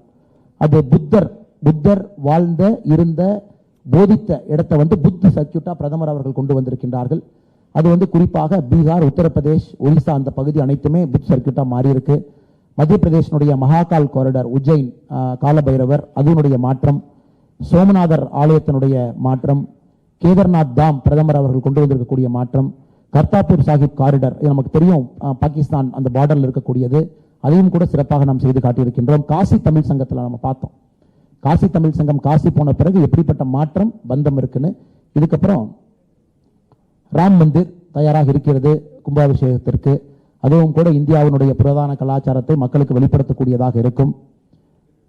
நார்த் ஈஸ்டை பொறுத்தவரை புதிய சாலைகளாக இருக்கட்டும், விமான நிலையமாக இருக்கட்டும், பிரிட்ஜஸா இருக்கட்டும், அதுவும் ஒரு பெரிய மாற்றம் நார்த் ஈஸ்ட் கொடுத்திருக்கோம். பிரதமர் தான் நார்த் ஈஸ்ட் முதல்ல அஷ்டலட்சுமிங்கிற பேர்ல சொன்னாங்க. நார்த் ஈஸ்டை பொறுத்த வரைக்கும் இந்திய நாட்டினுடைய அஷ்டலட்சுமி. அது கலாச்சாரத்தை நாம் ஆழப்படுத்தி இருக்கின்றோம். வடகிழக்கு மாநிலங்களை பொறுத்தவரை, குறிப்பாக சுற்றுச்சூழலை பொறுத்தவரை நம்முடைய பிரதமர் மிக ஆழ்ந்த சுற்றுச்சூழல் மீது ஒரு நட்பு இருக்கக்கூடிய ஒரு மனிதர். நம்ம பார்க்குற ரெனியூவல் எனர்ஜிக்கு அவர் கொடுத்திருக்கக்கூடிய புஷ் இன்டர்நேஷனல் சோலார் அலையன்ஸ், நம்ம அதை முன்னெடுத்து சென்றிருக்கின்றோம். நாம் தான் சோலார் அலையன்ஸ் தலைவராக இருக்கோம்.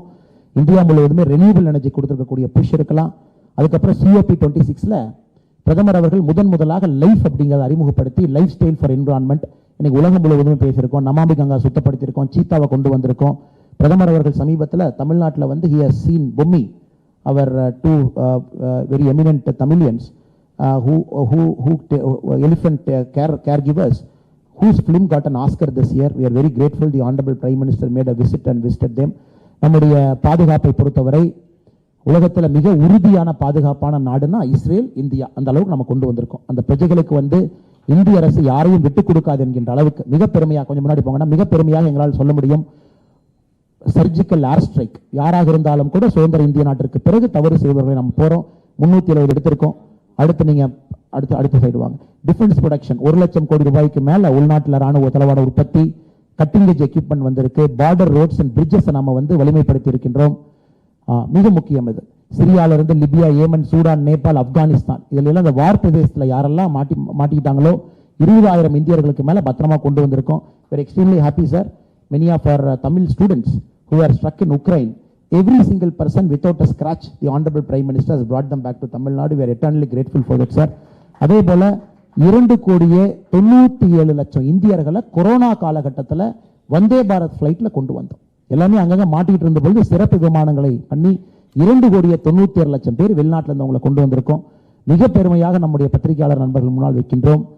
கடினமாக உங்களுக்காக உழைத்திருக்கின்றோம். பிரதமர் அவர்கள் உங்களுக்காக ஒரு நாளும் கூட வளப்படுத்துவதற்கு, இந்த நாட்டை வலிமைப்படுத்துவதற்கு உங்களோடு நின்று கொண்டிருக்கின்றார்கள். பிரதமருக்கு உங்களுடைய வாழ்த்துக்கள், உங்களுடைய ஆசீர்வாதங்கள் தேவைப்படுகிறது. அந்த நேரத்தில் இதெல்லாம் அதனுடைய வெளிப்பாடு பார்க்குறோம். பாப்பா குனியால் அந்த பிரசிடென்ட்டை பார்க்குறோம், ட்ரம்ப் பார்க்குறோம், நம்ம ஜோ பைடன் அவங்கள பார்க்குறோம், இங்கிலாந்துடைய ரிஷி சுனக் அவங்கள பார்க்குறோம், ஆஸ்திரேலியன் பிரீமியரை பார்க்குறோம். மோடி இஸ் த பாஸ் அப்படின்லாம் சொல்றதெல்லாம் நம்ம நம்முடைய காதில் முதலாக நம்முடைய வாழ்க்கையில் கேட்குறோம். அதே போல் இட்டலியினுடைய பிரதான் மந்திரி ஜியார்ஜியா சொல்றாங்க, Modi is the most admired world leader அப்படின்லாம் சொல்றாங்க. அதனால் இதெல்லாம் மிக ஆழமாக இந்த கட்சி இந்திய மக்களை ஒரு படி மேலே எடுத்து சென்றிருக்கின்றோம். இந்த பிரசன்டேஷன் இதோட முடிஞ்சது. நம்முடைய அமைச்சர் டாக்டர் ஜிதேந்திர சிங்ஜி அவர்கள் அடுத்து நம்முடைய பத்திரிகை நண்பர்களும் நேரடியாக உரையாற்றுவாங்க. உங்க கேள்விகளுக்கு பதில் சொல்லுவாங்க. நன்றி, வணக்கம். பாரத் மாதா கி Jai.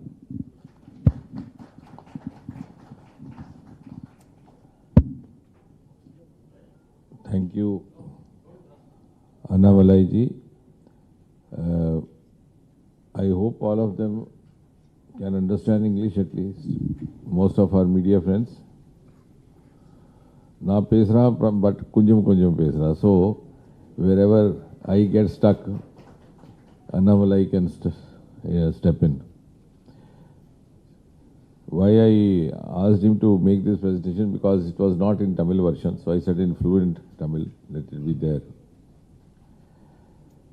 See, for the media friends and for all of us, the party men, because now we have to go to the different parts of Tamil Nadu, also educate our karyakartas over there, about 9 years.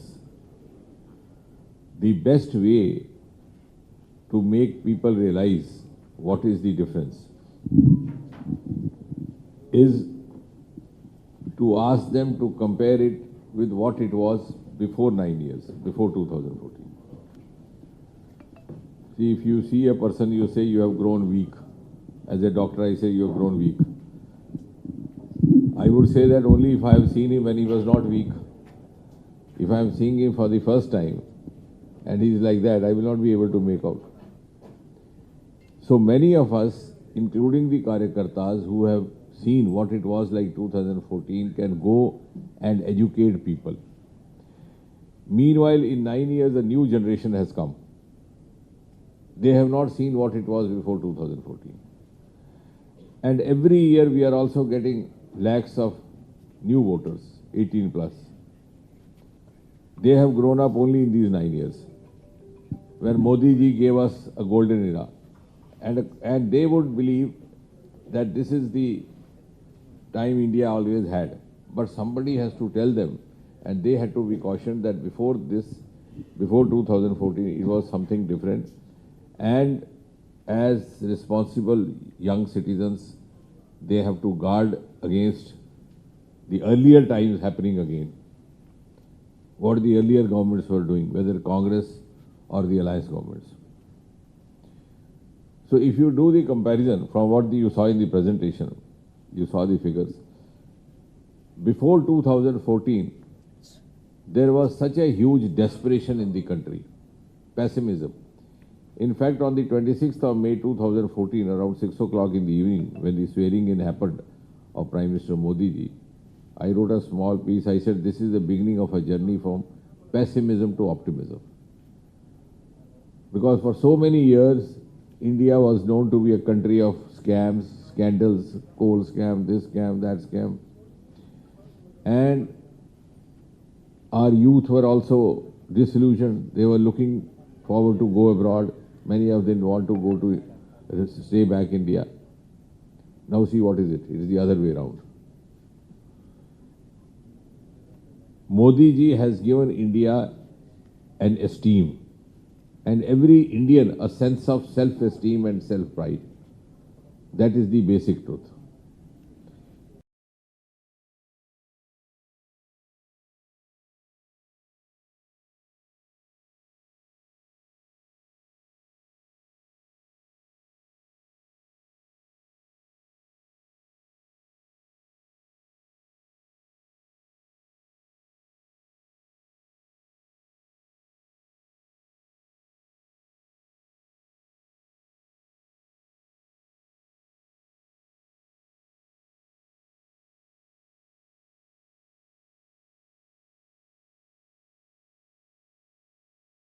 Even startups, we are number 3 in the world, but even in the other countries, the startup groups are preferring Indian boys and girls, which was not happening earlier.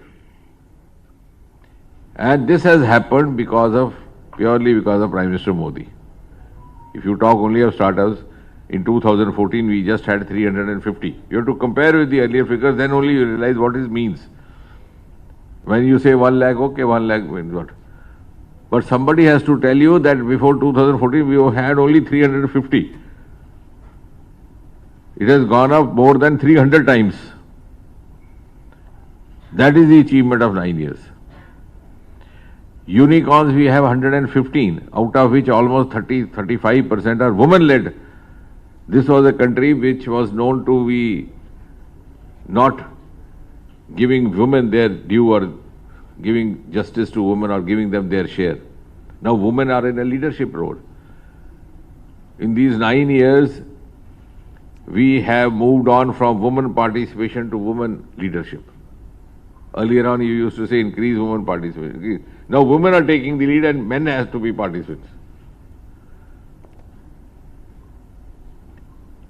And the world is now looking up to India, because Modi ji has emerged as the tallest leader of the world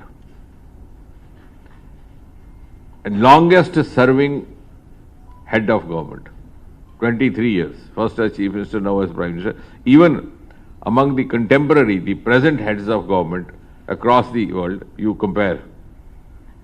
So many Prime Ministers changed in UK, presidents have changed in US.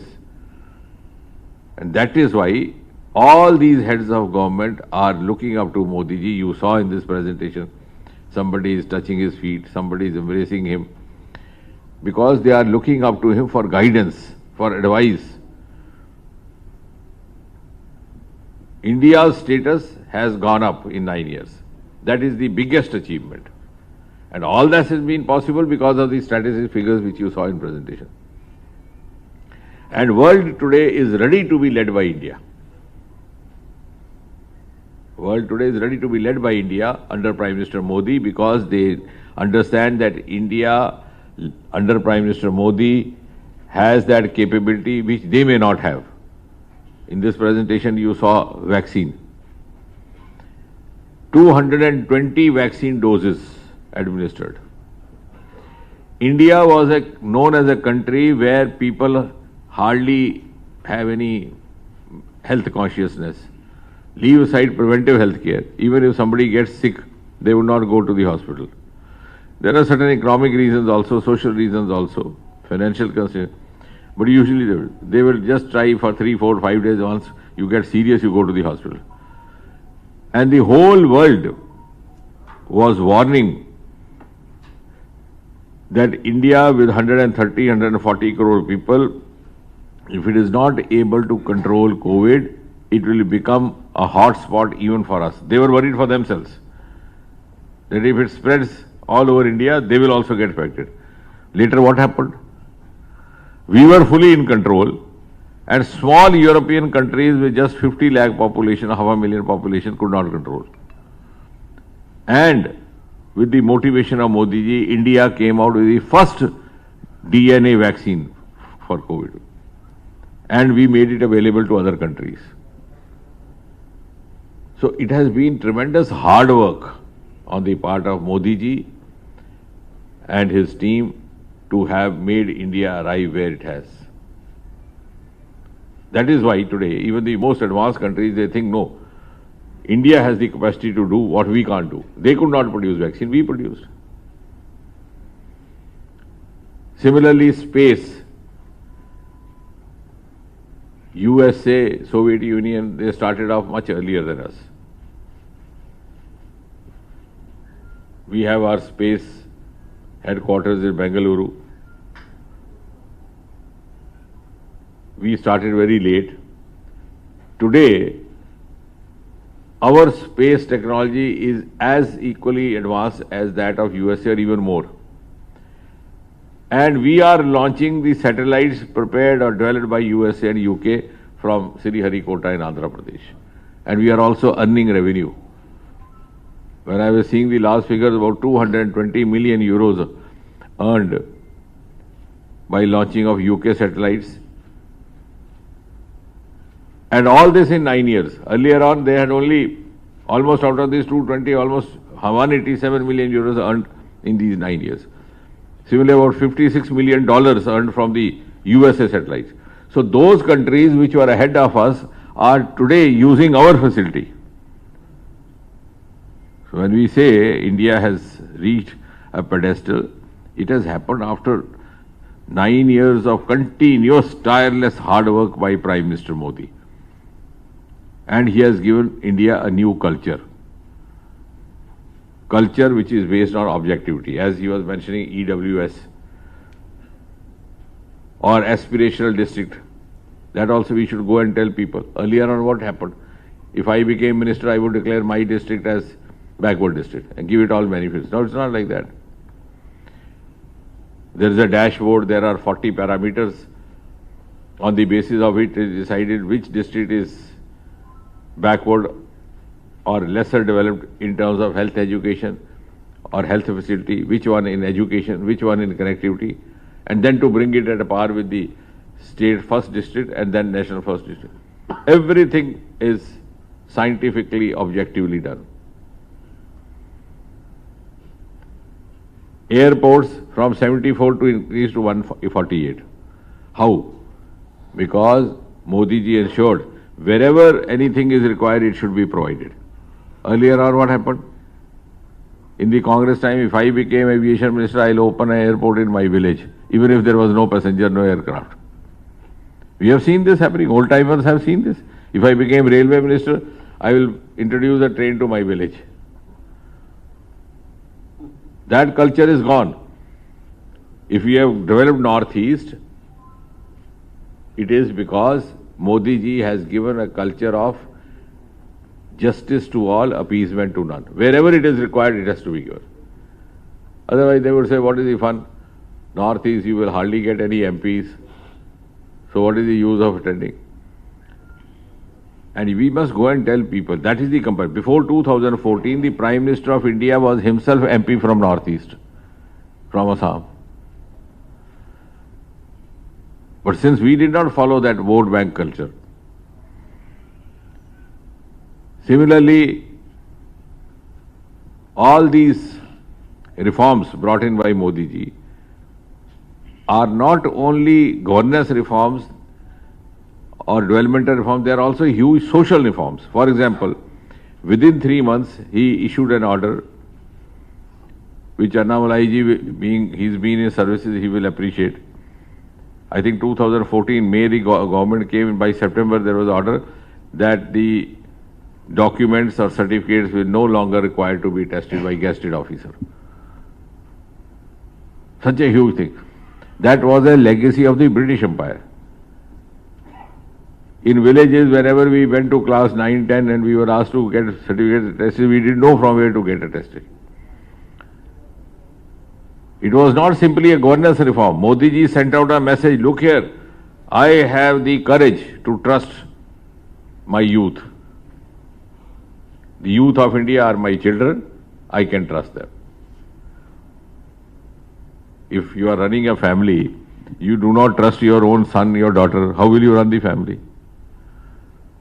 Such a huge reform. Then within a year, he abolished interviews in the government recruitments. Earlier on, what was happening? We have seen it. We have gone through it. We have been the receiving end of this. A candidate will get 100% written. You would give him 0 in the interview. And somebody whom you want to favor, you give him 100 in interview, even if written is 5 marks, and he gets selected. By doing such favoritism, we were doing such great injustice, not only to the youth, but to the mankind. In fact, to us, it was a sin. We were committing a sin. So this reform has held us back from committing that kind of a sin. Now for women, he was showing this Ujjwala, where 10 crore households were given gas connection. 10 crore means 10 crore families. Gas connection not only means ease of cooking, it also means protection of your health. So these reforms have multiple dimensions. When we started this scheme in my own constituency, we did a beneficiary summit, this Labharti. So usually I don't speak, I ask others to speak. Because if others speak about me, that is more useful in the election, rather I speak about myself. So one young lady came, she said earlier on I first used to go to fetch the wood for the kitchen. Then whole day I would be blowing into this. It will take me several hours to prepare food. The food would also not remain properly cooked, and I would also get cough. And in the night, I would get a scolding from my mother-in-law. She said, now difference is, in 1 hour my food is ready, my mother-in-law is happy, my cough is gone, and I don't know what to do. So I have now started working in a stitching shop. Second business, alternative business. So I asked her to join Mahila Morcha. She is now a very active member of our Mahila Morcha. Because, see, now what has happened through this example? You have used the energy of this young lady for nation building. That energy was going wasted in the kitchen. And she was also getting ill health. These reforms are going to change the entire scenario in the coming generation. Similarly, toilets, 12 crore female toilets, gave them name Samman Ghar or Izzat Ghar. Earlier what was happening? Women, many of the villages, parents were not sending girls to school because there was no toilet. I am telling you fact, these we have to tell people. These figures are okay. What you are, this you will get all the copies. But how to interpret these figures? What is the implication? What is the spirit behind that? I have myself seen many people will not be sending, or the girl herself will refuse going. Because I can't stay in the school for 8 hours. Boys can go here, there to ease themselves, she can't. And those who went, because of holding back urine, they would get urinary infection, all those things. All those problems these girls were getting. What a huge service. Now, this is not only, I said there are 3 S. I was talking Lucknow. I said this security, also respect, and also convenience. So in Hindi, you can, I said it sounds Suraksha, Samman, Suvidha. Suvidha means you gave convenience to her. Suraksha means you protected her, otherwise she had to go out in the field. That was also sometimes a risk in the going in the morning. I have seen villages where women used to wait till morning, and before the men folk woke up, they had to go out to the field at a particular time. Early morning, 3 o'clock, 4 o'clock. I come from that background. We have seen those places. because there was no facility. Where does a woman go? Afterwards the day starts. They were working against the nature.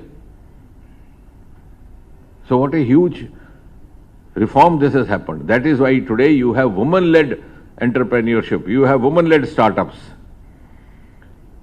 Similarly, Jal Jeevan, this slide showed. I am just giving you those examples so that where you can give comparison, also tell them what is the spirit. This culture, Modi ji has brought a new culture in this country. We just had, they showed now, just now, the Jal Jeevan mission, which has given us 12 crore connections, 12 crore houses, that means households. You know, before 2014, it was only 3.5 crore. 3.25, not even 3.5, which means in 70 years, the earlier governments did not bother. We were carrying on same practice. Go to the well, fetch water for yourself. Go to the river, get fetch. Or you go to the river and take bath there. Or go to the seaside and have a water in this salt water. This could have happened earlier also. All these things have happened. This is a quantum jump. This is a quantum jump in 9 years. That is why the world is now seeing, oh, India has come. India's moment has come. It is not that the world is a fool. The people there, they know it is a country to reckon with. Our medical colleges were 145, now 265 added to that. As the number of colleges allotted in these 9 years are more than those constructed in 70 years. Then there are new resources discovered, the ocean resources. We have 7,500 kilometer long coastal area, including Tamil Nadu, beginning from Odisha. Nobody ever saw that side. I was telling some friends from Australia, I said, you have continent called Australia, you have island called Australia, you have country called Australia, but your ocean is not called Australian Ocean. My ocean is called Indian Ocean. Why? Because my forefathers saw there is huge wealth inside. We have not seen. We have now started this Samundrayan and deep sea mission. Prime Minister spoke on Independence Day. Deep sea mission means all that wealth lying, and India's future economy is going to be contributed from these sources which are unexplored. Similarly, in the north you have Himalayan resources. Aroma mission has started, lavender entrepreneurs. All these things we never saw. The earlier governments were working in a status quo mode. This has added value. This has given us the quantum jump. And can you imagine that even small, the other parties, all these initiatives, schemes were planned with a great degree of sensitivity. Like Mudra Yojana. Mudra Yojana is loan for unemployed youth. Now this Mudra Yojana has also so far benefited almost 5 crore individuals or groups of individuals, and 23 lakh crore has already been distributed. In this Mudra Yojana, an unemployed youth can get loan without mortgage, without guarantee, and for certain amount without interest. Can you ever imagine this? In this country, if you had to take a loan, you have known, even most influential people, even senior officers, if they had to take a loan for car, there would be so many formalities, finally they'll give up. Here you are virtually giving for no condition, like you are giving your child. You give him money, you don't ask him leave your shirt with me or leave your watch with me. Do you ask your son? So these schemes were not only schemes, they were reforms with long-term social and economic benefits. They were schemes with great degree of benefit, sensitivity, and they were schemes which would give you sense of self-esteem. All these women-oriented schemes, when they feel whether she has gas connection, whether she has toilet facility, she develops a sense of confidence, self-esteem. And some of the other areas which were not so popular, like for example, toys. You know, all the toys were being imported from outside. Today, import has gone down 70% and export has gone 60%. Our children were playing with Korean toys without any connection with our culture. On the contrary, we are now exporting mobile phone chips. That is why the world is now looking up. And the last part of the presentation which he showed, the cultural part. Earlier on, we were just celebrating some families, individuals. Now we are celebrating civilizations. You saw the program yesterday, the new parliament building, how the Tamil culture's richness was celebrated. I would say this is celebration of India's diverse civilizations. The beauty of India is that we have more than one civilization. But we were celebrating Western civilization. Whereas the Tamil is the oldest language in the world and one of the oldest civilizations.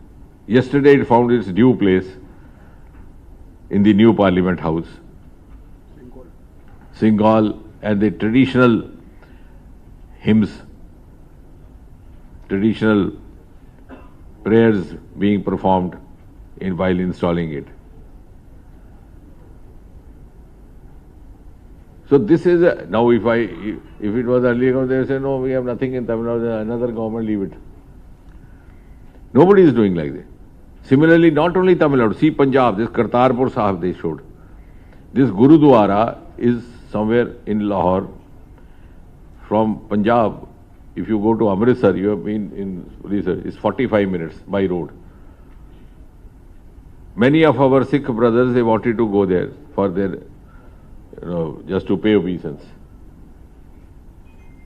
It is Prime Minister Modi who took up this courage, opened the corridor. So, on the one hand, we were also creating infrastructure success stories, like this highest railway bridge in the world, which, as Annamalai ji rightly said, is part of my constituency. It is 35 meters higher than Eiffel Tower. When I got it sanctioned after a lot of effort, about 7-8 years back, that time the media was not interested. Now everybody talks about it. So I used to keep telling people, nobody would believe that this is going to be highest. Then I came across a French newspaper agency in Delhi. That ma'am came to me. So later when I asked her, ma'am, I believe the highest monument is in your country. She said, yes, of course, Eiffel Tower. I said, we are also creating a monument which is 35 meters high. She got so interested, she sent a team of her media persons there. They prepared a documentary after that. But it's all because Prime Minister Modi has made it possible. So on the one hand, you are having infrastructural monuments.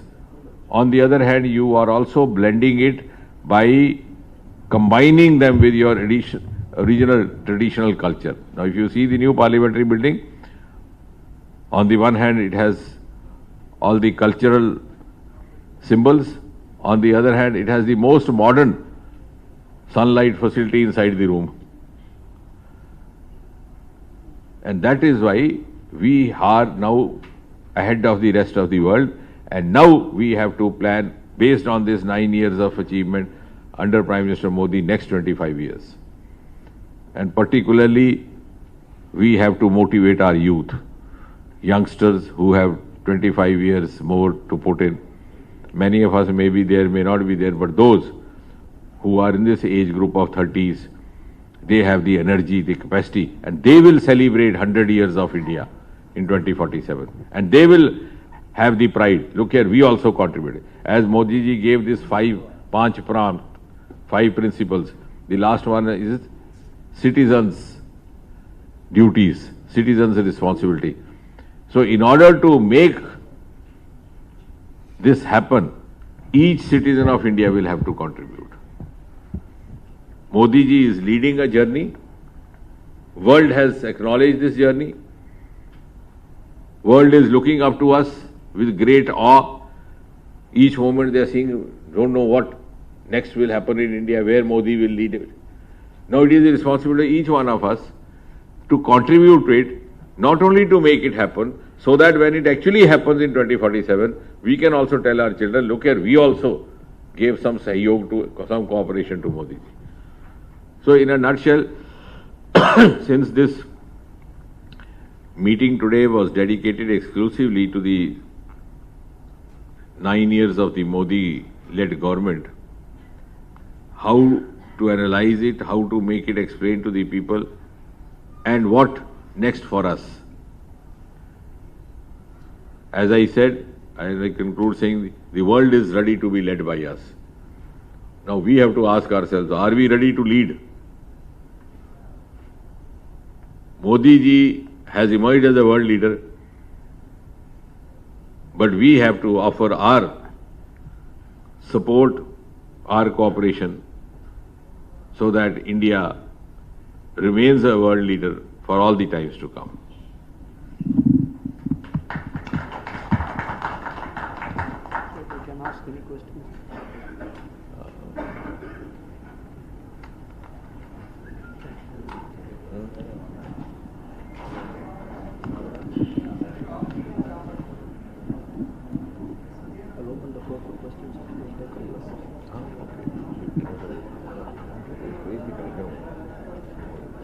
இவ்வளவு நேரம் அமைதியாக பொறுமையாக நம்முடைய கருத்துக்களை கேட்ட பத்திரிகை நண்பர்கள் நன்றியை தெரிவித்து, உங்களுடைய கேள்விகள் இருக்கும் என்றால் அதை அமைச்சர் அவர்கள் எதிர்கொள்வது தயாராக இருக்கின்றார்கள். நேரமும் கொஞ்சம் குறைவா இருக்கு, நாங்களே அதிக நேரம் எடுத்துக்கிட்டோம். அதனால் நீங்க ஒருத்தரா எந்திரிச்சு உங்க பெயரை, நிறுவனத்தினுடைய பெயரை அறிமுகப்படுத்திக்கிட்டு அமைச்சர்கிட்ட நீங்க கேள்வி கேட்கலாம். நன்றி.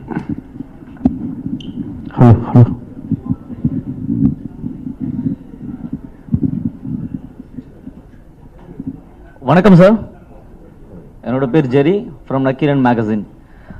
இந்த அண்ணாமலை சார் சொன்னாங்க விளையாட்டினுடைய உட்கட்டமைப்பை மேம்படுத்துறதுக்காக வந்து கேலோ இந்தியா ஸ்டார்ட் பண்ண போறோம்னு சொன்னாங்க. அதுக்கு எங்களுடைய வாழ்த்துக்கள் சார். ஆனால் இப்போ அதில் வீராங்கனைகளுக்கு வந்து ஏதுவான ஒரு சூழல் இருக்குதா அப்படின்னா மிகப்பெரிய ஒரு கேள்விக்குறியா இருக்குது. காரணம், டெல்லியில் வந்து போராட்டம் நடத்துகிறாங்க. அந்த போராட்ட காலத்தில் வந்து தரதரன்னு இழுத்துட்டு போகிற காட்சிகளும் நேற்று பார்க்க முடிஞ்சுது.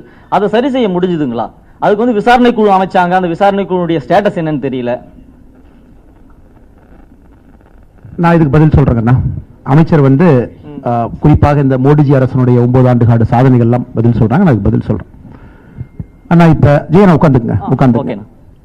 இப்ப நம்முடைய நிறுவனத்துல நம்முடைய சகோதரி பணிபுரிகிறாங்க. நாளைக்கு காலையில் அந்த சகோதரி வந்து அண்ணாமலையின் மீது, ஜே மீது ஒரு குற்றச்சாட்டு வைக்கிறாங்க.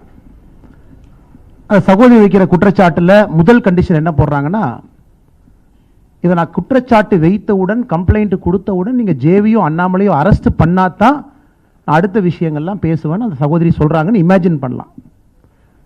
அப்போ ஒரு நாட்டில் சட்டத்திட்டம், ரூல் ஆஃப் லா அப்படிங்கிறது என்ன ஆகும்? உதாரணத்துக்கு நாளைக்கு உங்க மேலேயும் ஒருத்தர் குற்றச்சாட்டு வைக்கலாம், எம்எல்ஏ வைக்கலாம், அரங்கத்தில் இருக்கிற யார் மேலேயும் வைக்கலாம். ஆனா அவங்க ஃபர்ஸ்ட் கண்டிஷன் போடுறாங்கன்னு இமேஜின் பண்ணலாம், நான் குற்றச்சாட்டு வைத்தவுடன் நீங்க அரெஸ்ட் பண்ணணும், நீங்க அரெஸ்ட் பண்ணாதான் நான் அடுத்த கட்ட பேச்சுவார்த்தையை நடத்துவேன் என்று சொன்னால், இந்தியாவில் சட்டத்திட்டம் என்பது என்ன, ரூல் ஆஃப் லா அப்படிங்கிறது என்னங்கன்னா, ஒரு சட்டத்திட்டமும் ரூல் ஆஃப் லா என்ன சொல்லுதுன்னா, யாருக்கு வேண்டுமானாலும் இந்தியாவில் கம்ப்ளைண்ட் கொடுப்பதற்கு உரிமை இருக்கு. அது ஒரு ப்ராசஸ்ல போகும்.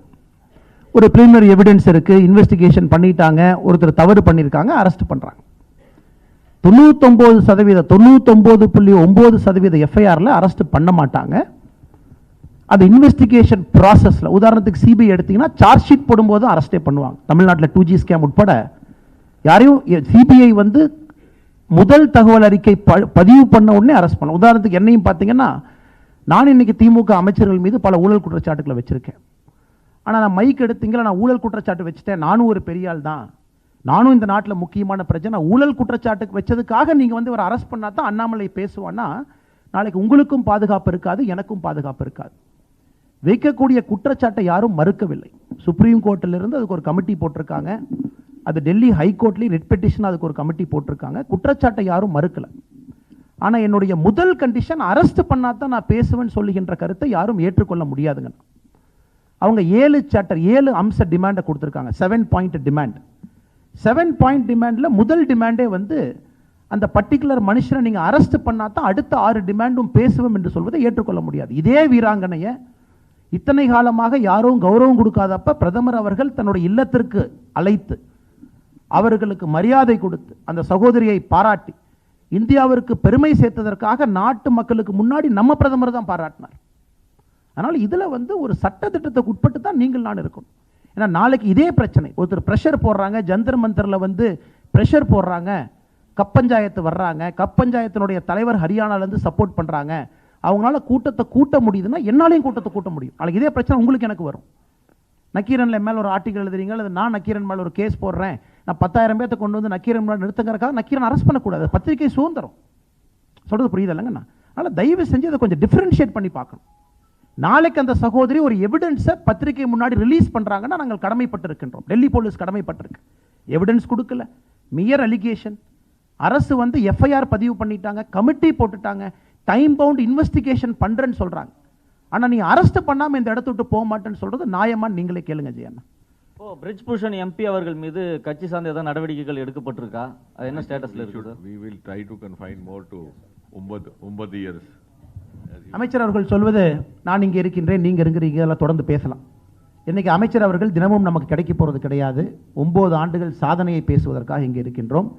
இது சம்பந்தமாக உங்களுடைய கேள்விகள் அமைச்சர் எதிர்கொள்வதற்கு தயாராக இருக்கார். மிச்ச கேள்வி நாங்கள் இருக்கோம், நாங்கள் உங்கள்கிட்ட பேசுறோம். 15 எய்ம்ஸ் கொண்டு வந்ததா சொன்னீங்க.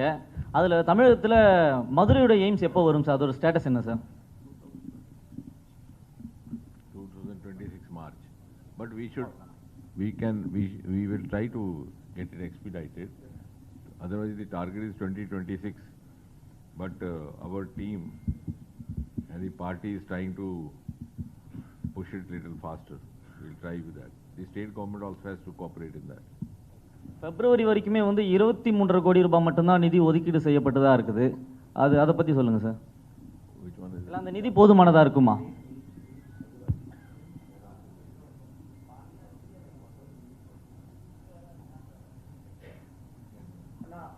நம்முடைய அமைச்சர் அவர்கள் சொல்லுவது இன்னைக்கு எய்ம்ஸ் மதுரை கட்டி முடிக்கப்பட வேண்டிய தேதி பாராளுமன்றத்தில் நாம் அறிவித்திருப்பது 2026 பிப்ரவரி மார்ச்சில் அதை முடிக்கிறோம் நம்ம சொல்லியிருக்கோம்.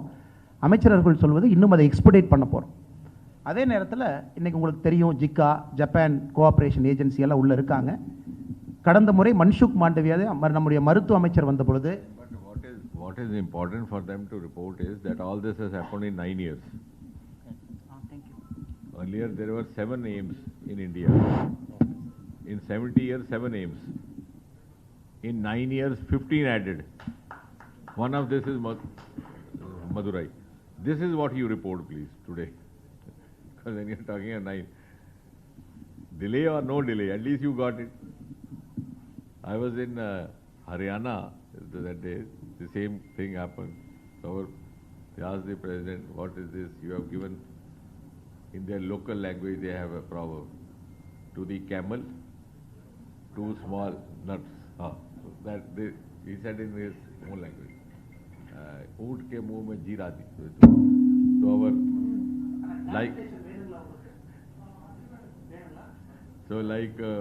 our Annamalai ji is dynamic. Immediately started explaining. Look at this is this. So I intervened. I said, tell him, at least somebody gave something. Earlier nobody was giving. So what we are here to discuss and understand is that 70 years we didn't get this. Now we are getting it. So this is all centrally funded medical colleges, centrally funded aims. This is because Modi ji has given high priority to health sector. Yeah. Good afternoon, sir. I'm MG Menon here. I'm from Kodambakam Times paper. Sir, after September 30, will you be introducing the higher denomination notes? Any chances of there? I don't think I have to answer that. That is for the finance minister. She was to come here today. Incidentally, she has not come. You can keep this question there. But I don't think these are the issues discussed in public domain. And moreover, today we are talking mostly in the terms of 9 years because otherwise the subject will get diluted. So you are celebrating this 9 years as for the 1 month. Can we take as BJP is starting its campaign for the election 2014 by this way? See, one thing what Modi ji has taught us, this also in 9 years, we have to go and tell people that do what is required without consideration of vote. Now he was talking of Northeast. You know, there is a state, I'll give you one example, called Mizoram. Population is 9 lakh or 10 lakh, not even. So it is just like, not even Adyar's, less than Adyar. What is Adyar's population? 15 lakhs. So, lesser population than Adyar. And one MP elected from there. That too not this party. About 6-7 years back, Israel said they have a technology to set up citrus fruit park, specialized fruit park citrus. So we asked them which is the best place. They said Mizoram. Immediately, not even a second was taken, they were allowed to take. Now if we had this election in mind, then that would not have been the right place. They would have thought of some other place. So I think Modi ji has tried to introduce, that is why, a new political culture also, that you do where it is required. Later on, let the people decide. And people have now decided that they have no better option than Modi ji. Annamalai sir, in the 1 month, எப்படி நீங்க கொண்டு போறீங்க இந்த campaign for Annamalai? They will prepare a roster and they will move all over the state. Okay. District wise அது மாதிரி. Sometimes you can brief them, no, about the 1 month programs. Okay.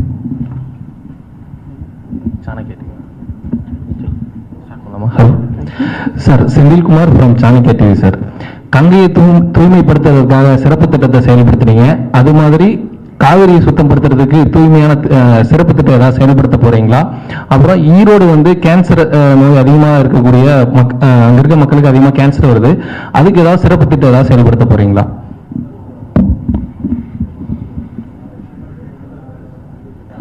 I think this process has started one after the other. All the other rivers and other, wherever it is required, it will be taken up. There is a separate plan for this. Not only it will confine only to Ganga. Even in my own constituency, there is a river called Devika, which is considered to be the elder sister of Ganga by mythology. They say if you do the last rituals there, you need not go to Haridwar. So there also they have started clearing. So they are taking it up one by one. Sir, வணக்கம். Sir வணக்கம். ராஜவேல் தினமலர்.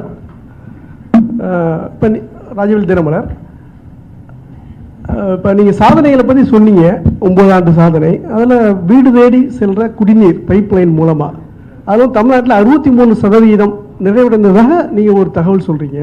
ஆனால் இதுக்கு முன்னாடி வந்து நீங்கள் அதில் ஒரு குற்றச்சாட்டு வச்சுருந்தீங்க, இதை வந்து ஆய்வு பண்ணணும், நிறைய இடங்களில் வந்து இது வந்து முறையாக செயல்படலை, பைப்லைன் இருக்குது ஆனால் தண்ணி வரலை அப்படின்னு. இதே மாதிரி இந்தியா முழுவதும் இருக்குதா, இல்லை தமிழ்நாட்டில் தான் அந்த பிரச்சனை இருக்குதா? தமிழ்நாட்டில் அந்த பிரச்சனை தீர்க்கிறதுக்கு என்ன செய்ய போறீங்க? No, actually, see, as far as Modi ji is concerned, all these schemes have been rolled out with an extreme degree of sensitivity and humility. We are not taking any pride in this. We are not taking any credit. We are also not boasting. We are doing this because Modi ji taught us nation first. He has not taken a single day holiday, nor has any from his team. So we are working with all humility, sincerity, and trying to provide what is required where. If at the local level it is not happening, that has to be taken differently. We will not discuss it today, but I am sure our team, led by Annamalai, will take it up in a proper way. But that is also a message to the people.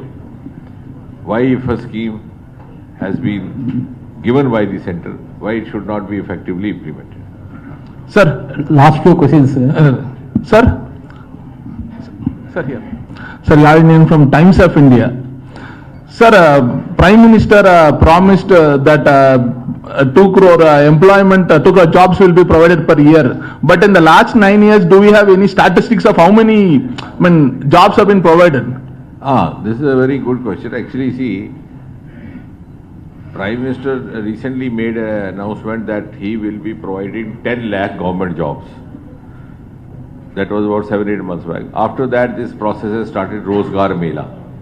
You must be seeing almost every month you are having Rozgar Mela with 40 locations which get connected with Modi ji. Then he makes a virtual address, and through the Department of Personal Training which I am dealing, the appointment letters are issued.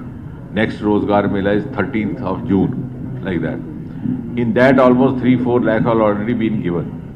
But one thing which we have to explain, I think that also is a point, otherwise because this discussion can go on whole day, which our Karyakartas also have to go and explain to people. Employment does not mean only government job. 10 lakh is okay, that he has given, plus many held up promotions. Employment outside government job is also possible and may be more attractive and more lucrative. That is also one of the lessons coming out of these 9 years of story. Now this startup, as he said, 1 lakh. These startups are making much more than the government job. Recently, I started a mission, this lavender cultivation, agri-tech startup. 3 boys from Bangalore, they left their job, 2 B.Tech and 1 MBA. Because they said small bottle of perfume is selling for 15,000, why should we be slogging here for the company? Similarly, now problem is we have to educate people, also parents, and give them awareness. I have started a process of holding the startup expos, and now I am telling them that you get the parents also whenever you are getting the children to visit. And I made some I also arranged some interaction between class 12 children and who were seeking engineering, who were trying for engineering college, NIT. I made them sit with some young startup boys. There was one startup boy who had done his engineering. He had started he was preparing some AI driven, some gadget. So I asked him, I said, if you had gone for a government job, what would you get? He said, sir, maybe beginning ad hoc junior engineer or something, some 30,000, 18,000 like that. I said, now what are you doing? He said, sir, about 80,000 turnover per month. And because of COVID, it has come down, otherwise 1 lakh.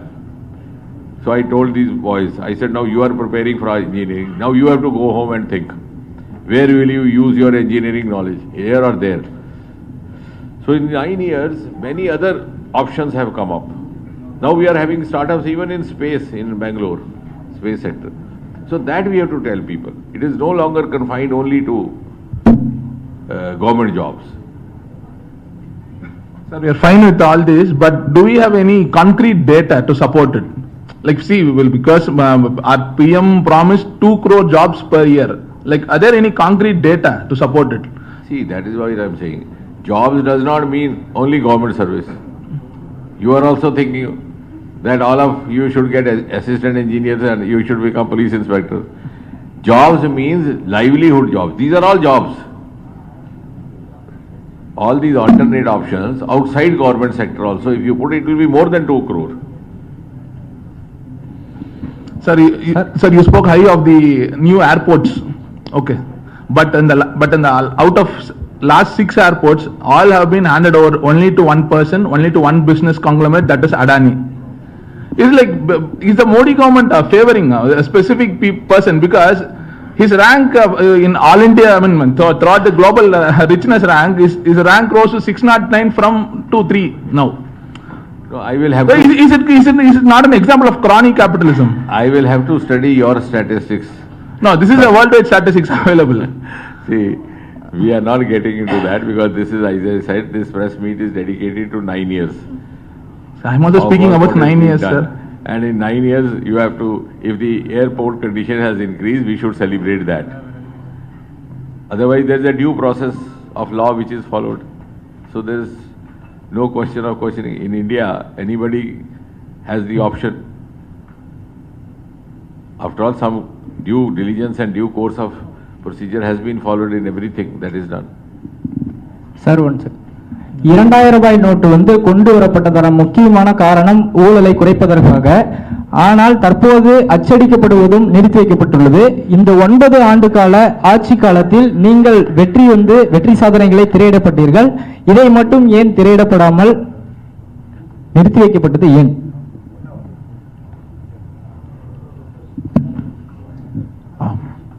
இது கடைசி கேள்வியை எடுத்துக்கிட்டு நண்பருடைய கேள்வியை கடைசி கேள்வி எடுத்துக்கலாம். நாம எப்போ இங்கே தான் இருக்கோம். நம்முடைய பிரஸ் மீட் வேற மாதிரி போகும். இது வந்து அமைச்சர் இருக்கிறனால இது ஒரு மாதிரி போகும். உங்களுக்கு தெரியும், it is systematic press meet. But உங்க எல்லா கேள்விகளுக்கும் நாளைக்கு நாங்கள் பதில் சொல்றோம். When you have come prepared from home with a subject, the subject here is different. Like you prepare guest paper for exam. You have read that question. Now the question paper is different. You start writing what you have read. So please remember the subject today is 9 years of the government led by Modi. So don't ask the questions on the subject which you have read and come. Okay அண்ணா, உங்களுடைய எல்லா கேள்விகளுமே அமைச்சரை பொறுத்தவரை இது ஒரு அதிகாரப்பூர்வமான press meet. 9 ஆண்டு மோடிஜியினுடைய சாதனை ஆட்சியை பற்றி பேசுறோம். மேபி நாளை நம்ம சந்திப்போம் மறுபடியும். உங்களுடைய எல்லா கேள்விகள் நம்ம டைம்ஸ் ஆஃப் இந்தியாவுங்க நீங்க கேட்ட கேள்வி அனைத்தையும் நாங்கள் அதற்கு பதில் சொல்லுகின்றோம். இன்னைக்கு நம்முடைய பிரசன்டேஷன், நம்முடைய டேட்டா, நாங்கள் உங்கள்கிட்ட அன்பான வைக்கக்கூடிய வேண்டுகோள் என்பது ஒரு ஓப்பன் மைண்ட்ல கம்பேர் பண்ணி பாருங்க. இப்ப இருக்கக்கூடிய டேட்டாவும் அதற்கு முன்பு இருக்கக்கூடிய டேட்டாவும் டூ அ கம்பேரிசன். அமைச்சர் பேசும்போது சொன்னாங்க ஒரு ஸ்பிரிட்ல இது பாருங்க. What is the spirit behind that scheme? இந்த ஸ்கீம்னுடைய லார்ஜர் கான்சியஸ்னஸ் என்ன அப்படின்னு நம்ம ஷில்பா நாயர் அவங்க இந்தியா டுடே நீங்க கேளுங்க. இப்போ மைக் உங்களுக்கு. But is it, I hope not on the subject that you have studied this morning. No, you, while speaking out or listing out the achievements, one achievement was the Modi government have brought in a new era in sports. Yet we are seeing our national heroes who won medals for the country being dragged on the roads in the national capital on the day when a new parliament is being inaugurated. That is a different issue. Will you deny that sports has got a kind of a boost in these 9 years which had not seen earlier? So don't mix up one thing with the other. No, that is different. Okay. And sir, what about the June 12 meeting of opposition parties in Patna? That you should ask opposition parties. We are ruling party. But do you think anti-BJP coalition will take shape, sir? I want some headline for India Today so that you get I'm not going to give you. சரி, வந்திருக்கக்கூடிய பத்திரிகை நண்பர் அனைவருக்கும் எங்களுடைய நன்றியை தெரிவித்து சகோதரர்களே, நாளை உங்களை சந்திக்கின்றோம். நம்முடைய அலுவலகத்தில் நம்ம அனைத்து கேள்விகளையும் நாங்கள் எதிர்கொள்கிறோம். இன்னைக்கு நீங்கள் இங்கே வந்து மோடிஜியினுடைய 9 ஆண்டு கால இந்த ஆட்சி ஏற்படுத்தக்கூடிய மாற்றத்தை நீங்கள் பார்த்திருக்கின்றீர்கள். இதை நீங்கள் வந்து தமிழகத்தில் இருக்கக்கூடிய நம்ம எல்லா சகோதர சகோதரிகளுக்கு நாம் கொடுத்துருக்கக்கூடிய டேட்டா கம்பேரிசன் 2014க்கு முன்பு என்ன, அதுக்கப்புறம் என்ன அப்படிங்கிறது நீங்கள் எடுத்துகிட்டு போகணும் அன்போடு கேட்டுக்கிறோம். நன்றி, வணக்கம். பாரத் மாதா கி ஜெய். 4 மணிக்கு மயிலாப்பூர் கபாலீஸ்வரர் கோயிலுக்கு பின்புறம் இருக்கக்கூடிய